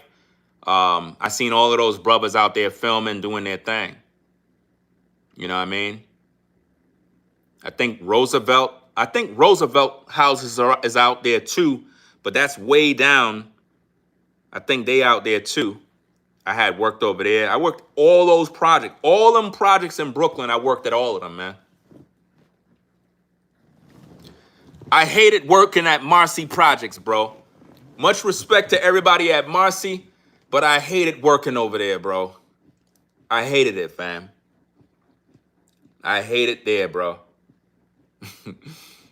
I hated working there. Not because of the people. Had nothing to do with the people. The way Marcy is set up, it's so many damn buildings, bro. It's like a maze. It's like you gotta, because remember, when I was there, I was pretty much a boiler operator. You know what I'm saying? A maintenance worker dealing with boilers and all of the other stuff, maintaining the heat and hot water distribution. So with the way Marcy is set up, you got to be walking all over the place, man. It's got so many damn buildings. It's like a maze, man. I hated working there, man, because it's like I didn't know the area. It's like when you on the avenue and you see Marcy from the side, that's one thing. But when you have to go in Marcy, there's so many buildings. There's so many different ways. It's like, damn, you get lost. You know what I'm saying? It's crazy.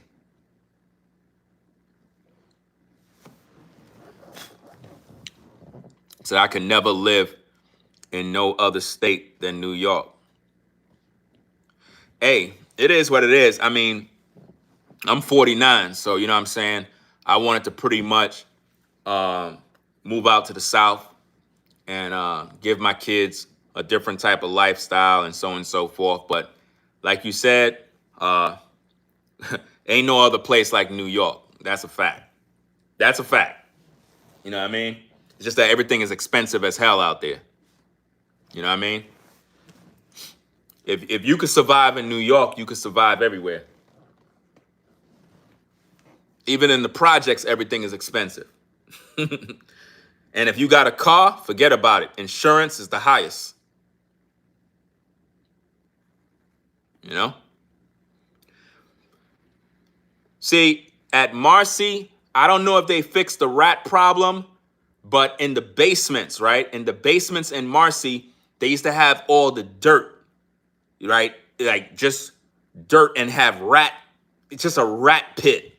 But if I'm correct, I think it was Marcy where they put some sort of cement over all the dirt in the basements. I'm not sure if it was Marcy or if it was another project. And they kind of solved that rat issue. I don't know if it was Marcy. I don't know. I don't know if it was Marcy. I think it was it Brownsville? I'm not sure.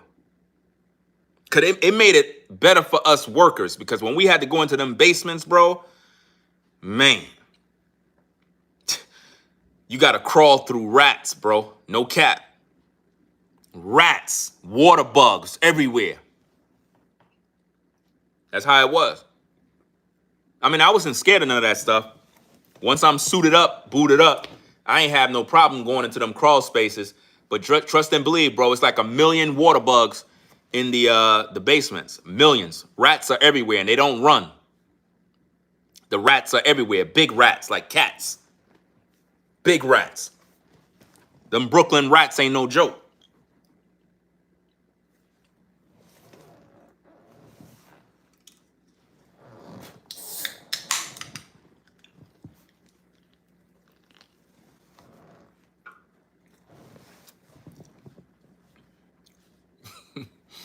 So them Brooklyn rats ain't no joke. They just have them damn huge roaches, bro. I still got old videos of that, fam. If I post some of that stuff, it'll scare the daylights out of you. I'm talking about 1,000,000. 1,000,000 water bugs, bro. Imagine walking into a room and the walls is black and all you see is the wall moving like a wave. It's nothing but water bugs everywhere. A wall all around you of water bugs. And you got to work in there because all the piping and everything is in there. And you got to get all your tools and start working and whatnot, surrounded by nothing but damn critters and rats. Yo, that's how we used to be working, man. It was crazy, man.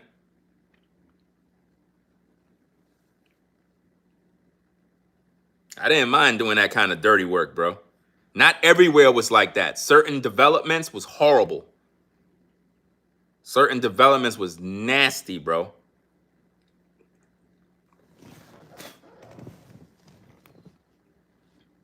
But yeah, I never liked working at Marcy, fam. Never liked working there. Had nothing to do with the people or crime or none of that stuff. None of that stuff bothered me when I was in the projects. None of that stuff. None of that stuff. I didn't care about none of that stuff, bro. It was never even like that, bro. The way a lot of people be trying to make it seem like, oh, when you're in the project, it's just crime all day, this, that all night long. Fam, stop. Stop. It don't be like that all day, bro. If somebody beefing with somebody, it was between that person and that person. Dudes wasn't just out there just starting with you for no reason. You had to really disrespect somebody to really get got. You know what I mean? And to be honest, the hood always respect the workers. You know what I mean? As long as you show respect, you get respect. That's just the code of the streets. If you disrespect, then you got a problem. I used to always tell all the workers, I'm like, yo, you in these people hood. So when you here, understand to show respect, fam. Don't be doing all of that goofy stuff and because you work here, you think you can't get got. You can get got even though you work here. You know what I mean? So learn how to have respect. You know what I mean? I remember this one dude. I ain't gonna go into all the details. I'm not gonna say the location because I don't want to put nobody out there. But let's just say it was a situation where I was working and I was a caretaker at that time. Those of you that's in the hood, the caretakers are those people that you see sweeping, cleaning the buildings, mopping the floors, going with the bags, taking care of them compactors. You know what I'm saying? That's when I started up. I was doing that. And then I had moved up to an HPT. Then I moved up again to a heat and maintenance worker. You know what I'm saying? I was pretty much good. But then when the pandemic happened, you had to take that shot. I ain't want to take that shot, so they got rid of me. You know what I mean? And I gave that company many, many years, fam. Literally probably like almost 20 years. What had happened was a situation where you had, let's just say, a dude that was getting money. You know what I mean? Right? And I came into work and he was like, bro, something fell in the garbage, bro. You know what I mean? I don't know, man. Like, I already knew what it was. I already knew what time it was, man. And he was like, yo, man, it's a blue bag, bro. Can you do me a solid, fam? Just get that bag for me, dog. Like, for real. I was like, all right, I'm gonna go check, bro. Be right back. And I went down there and I'm kind of looking through the trash because, you know, the trash come into the building and come down. So I go in there, I'm looking, and I see a bag. The bag contains some work. You know what that means? And it had a pow pow, right? So I pretty much was like, you know what? I'm not touching nothing because remember, I'm on the clock. It is what it is. And I just brought out the trash and was like, yo, that bag right there, that's your bag. Just look through that bag. He's like, yo, man, good looking out, dog. Like, for real, for real, for real.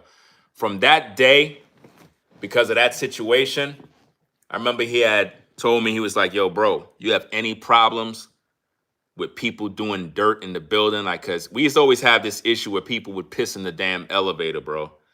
Or they would take the Philly blunt and they would empty it just to get the paper, and they would dump the stuff all inside the windowsill. We got to clean this ish, bro. So it's like just a pain. And I remember I told him, I was like, yo, somebody keep taking the Philly blunt and just dumping all the damn stuff in the windowsill and pissing in the damn elevator. He's like, say less. That ain't gonna happen no more. I'm gonna put the word out. I was like, okay, cool. From that day, bro, nobody pissed in that elevator again, man. Nobody pissed in that elevator. Nobody put nothing on the windows. Nobody did no stupid stuff. I was able to come to work and just do my job. I ain't have to worry about nobody dirtying nothing. It's all about respect, man. And, you know, there have been many times things happen and I would look out for people. People drop wallets in the compact. I would go get their wallet. Some people probably steal it, but I wasn't like that, dog. Nothing like that, bro. Somebody needed something. Yo, something fell in there. Whatever it was, it's none of my business. My thing is, I'm just going to go get whatever it is, bring it out, let you handle that. You know what I'm saying? And that's pretty much where it went, man. You know, it's just all about respecting people, and mind your business. That's another key thing about the streets. Mind your business. You know what I'm saying? Like, even though people do dirt, the best thing to do is mind your business. Show respect, but mind your business. If it don't concern you, leave it alone. Just that simple, man. You'll be all right. Let me see. Because a lot of people be too nosy and they do stupid stuff. Like when the dude said that a bag fell into the thing. First of all, you got to understand is this. These are the streets, right? If dude says, yo, something's in the compactor, right? I already know the code. That's code for nothing fell in there. You get what I'm saying? Nothing fell in there. What happened is, what that means is the feds or somebody came there and they probably threw the work down in there. You get what I'm saying? So I understand nothing fell in there. But my point is this. If I came in and I'm starting my shift, nobody went in there. So he already know whatever he put in there is in there. So you can't tell him, oh, I don't see it. You get what I'm saying? Because the last thing you want to do is try to steal somebody's work that they threw down there. Don't ever do that, bro. You know what I'm saying? Keep everything official and show respect. Give people back whatever is their stuff. You're going to be good to go. They're going to respect you because you're not a damn snake. You're not a thief.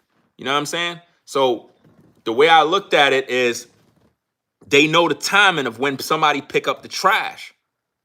They know the timing more than you. So you can't say, because I remember a situation had happened with somebody else and it created a big mess, bro.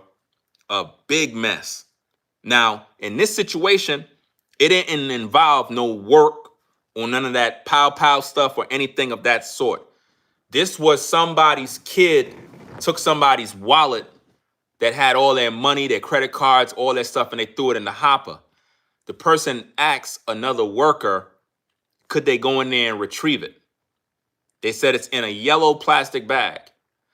This dumbass worker stole the person's stuff, bro. And when they stole the person's stuff, the person knew, like, yo, somebody had to steal it, because when the dude brought all the trash up, the same guy that lost the wallet, he teared open all the trash bags looking for that wallet. No wallet is in there. So he pressing the worker, and the worker's like, yo, I don't know where it is. I don't know what's going on. You know what I mean? So he's being pressed. This dude is flipping on him at this point. I come around the corner. I'm looking at the situation. I'm like, yo, what's going on, bro? He's like, yo, man, your man over here, I don't know what's going on, dog. Like, I lost my wallet, man. I was trying to reach out to you, bro, but you weren't even here. I was like, yo, I'm here now. What's good? He's like, yo, man, I had a wallet down there, bro. It fell into the thing. My kid did something. Boom, boom, boom. I'm all through the trash. The wallet is not here. I don't know why. I don't know if this dude got my wallet. I don't know what's going on. He flipping at this point. So I said, yo, just chill for a bit. Let me talk to this dude right here. So I'm telling the worker, I'm like, look, give me the wallet, bro. Just give me the wallet. Because I already know the game. He know the game. You can't fool none of these folks, bro. This is where they live. You work here, dog. Don't be stealing nobody's stuff, man. I was like, yo, go get the wallet, man. Go get the wallet. Get this dude back the wallet, bro. He was like, yo, man, it's over there on the shelf underneath the thing. That's where the wallet is. I was like, yo, you know what? Go leave, bro. Leave, bro. Right now, leave. Go. Yeah, but I said, bro, leave. If he stay there and I go down there and get that wallet and that dude is sitting there waiting for that wallet and he find out that he took that wallet, bro, he's going to be a problem. It's going to be a problem. I told him leave. I went up to the dude. I said, yo, bro, check this out. That wallet is still down there, bro. She's like, so he had my wallet? Yeah, man. I was like, look, you want the wallet, right? All right, I'm going to go get that wallet. But him, he's not coming back over here no more. Now, because that dude know me, he gave him a pass, bro. Because I was able to get him his wallet. Stop stealing other people's stuff, bro. If somebody tell you, yo, my stuff is down there, go get what's theirs and bring it back, bro. It ain't worth it, dog.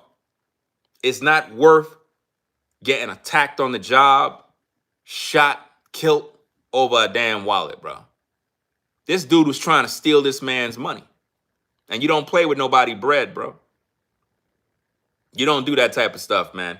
These dudes in the hood, they don't play around when it comes to their bread. Don't do it.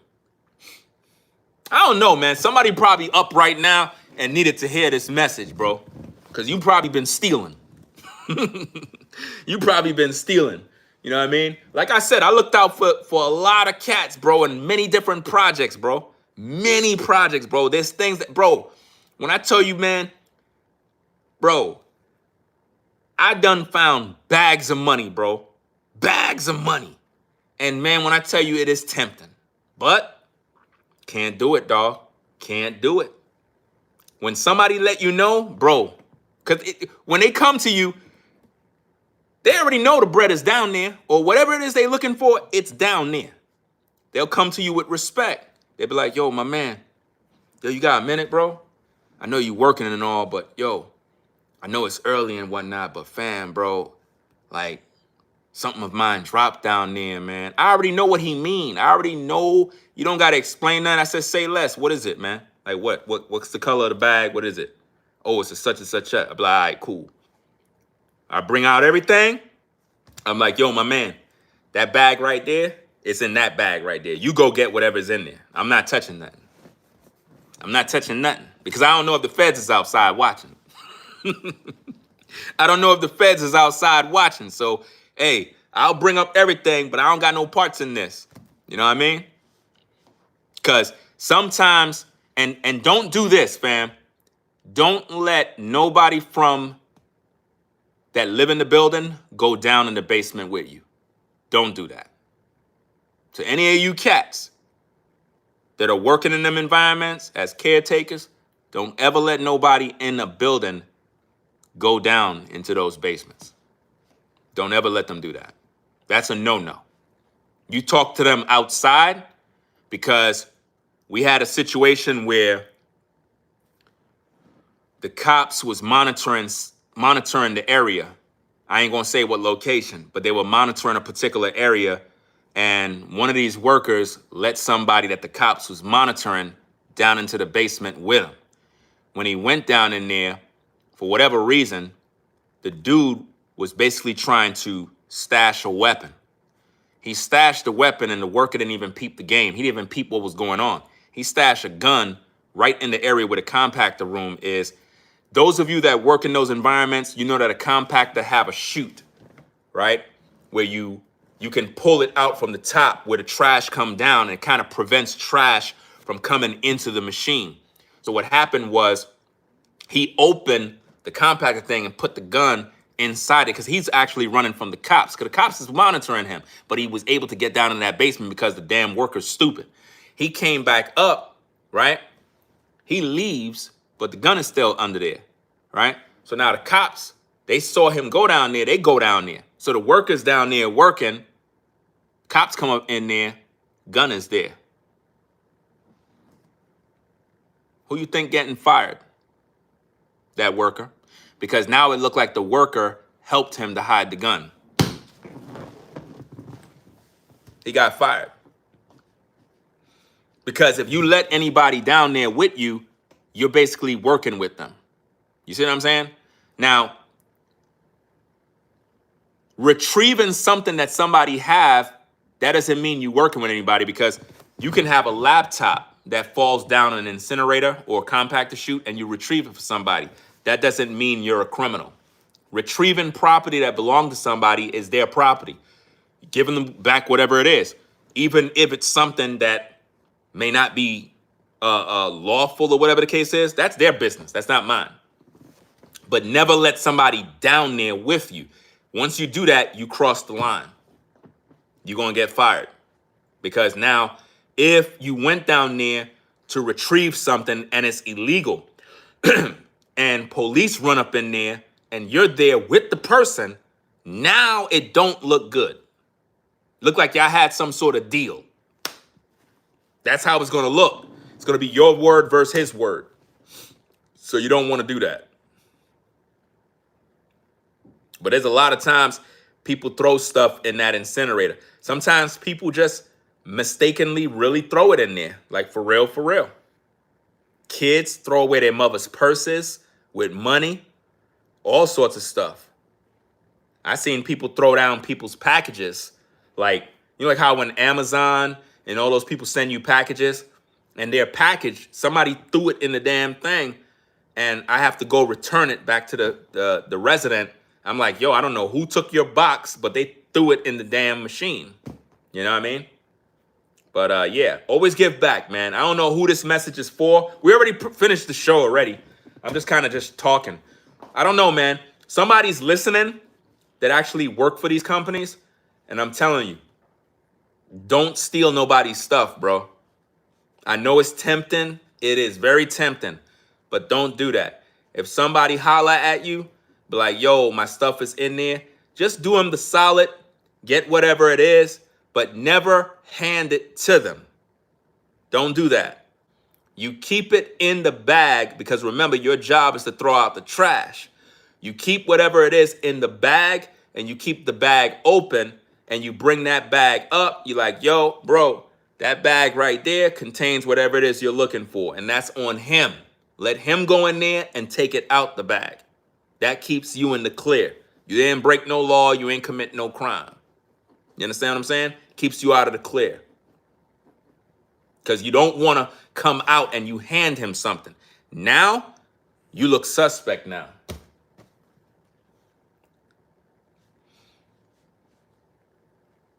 Yeah, it is real life. It sounds like a movie, but it's real life in New York. Because, again, you playing with somebody's work, somebody's money.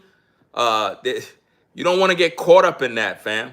You don't want to get caught up. But I tell you what, if you really do look out for somebody in that manner, they're going to always have respect for you to the utmost. They're going to have massive respect for you because they know you're not a snake, you're not a thief. So you won their respect right away. They're gonna always look out for you because you looked out for them. That's the thing about New York. When somebody know you official, you're gonna always be respected. And in New York, everything is about respect. Everything is about respect. That's a fact. And nobody like to be disrespected. That's why you gotta watch how you talking to people.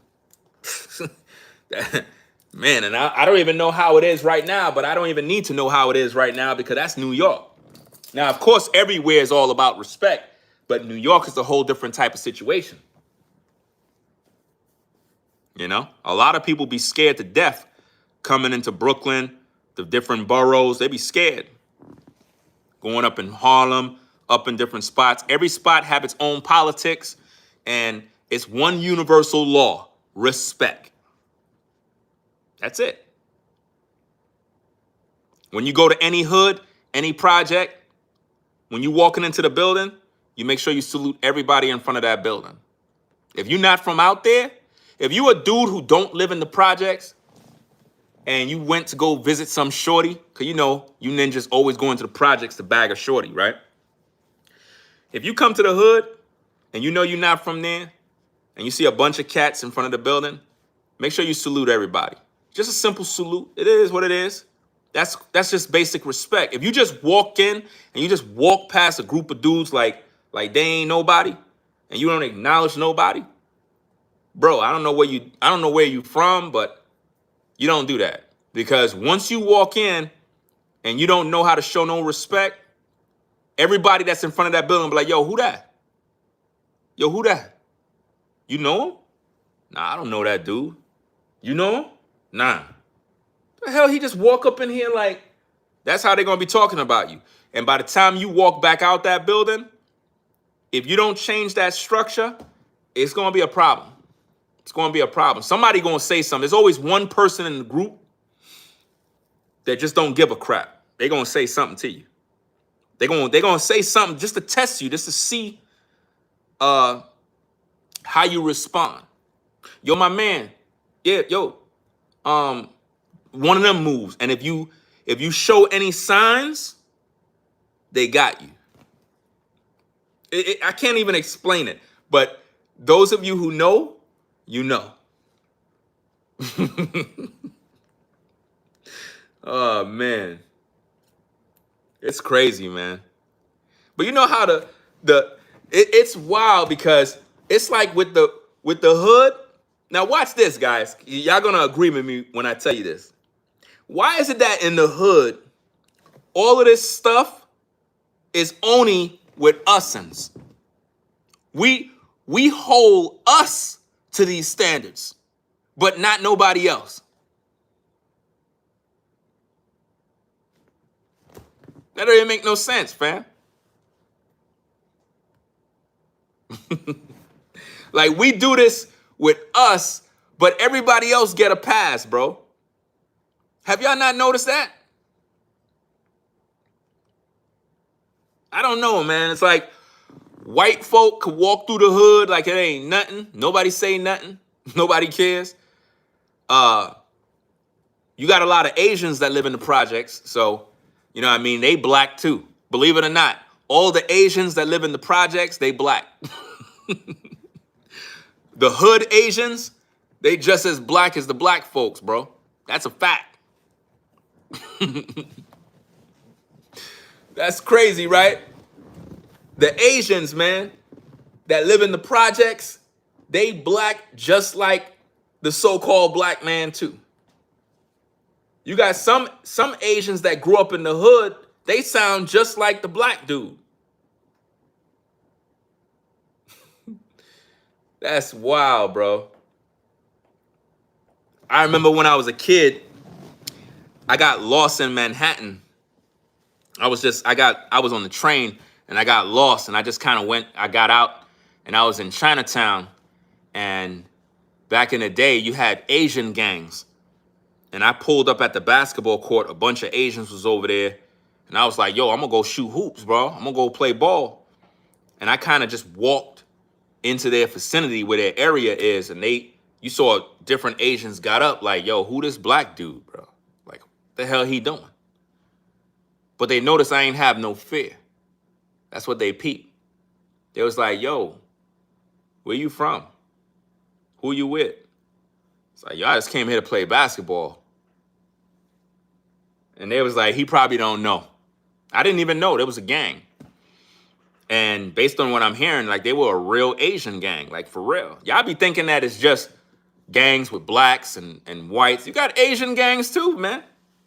They just don't tell you these things. You got Asian gangs out in New York, you know? And I was over there shooting hoops, playing ball. And then one of them came over and they was like, you know, this area, this is a gang area here. You do know that, right? I was like, I don't know that. I just figure it's a park, play basketball. It's like, no, this is a serious gang. And there'd be a lot of stuff that happened over here. I was like, oh, the Asians getting down too? They got gangs out there too in Chinatown somewhere? Wow. That was back in the days, man. I was probably like 10 years old, 9, 10. I was lost out in the city somewhere. But anyway, guys, I'm going to get on out of here, man. It was fun chopping it up with y'all.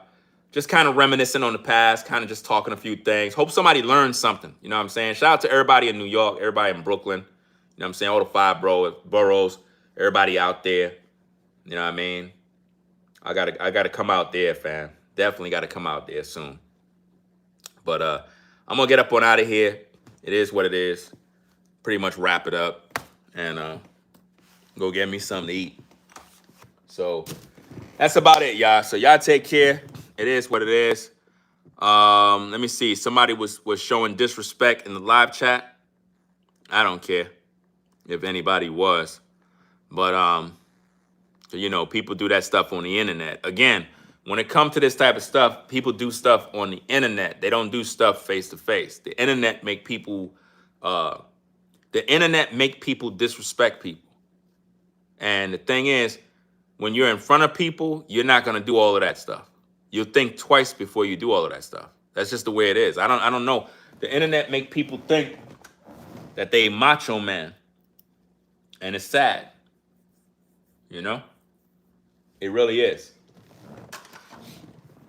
But anyway, guys, I'm going to get up on out of here, man. Y'all take care. Y'all have a blessed one.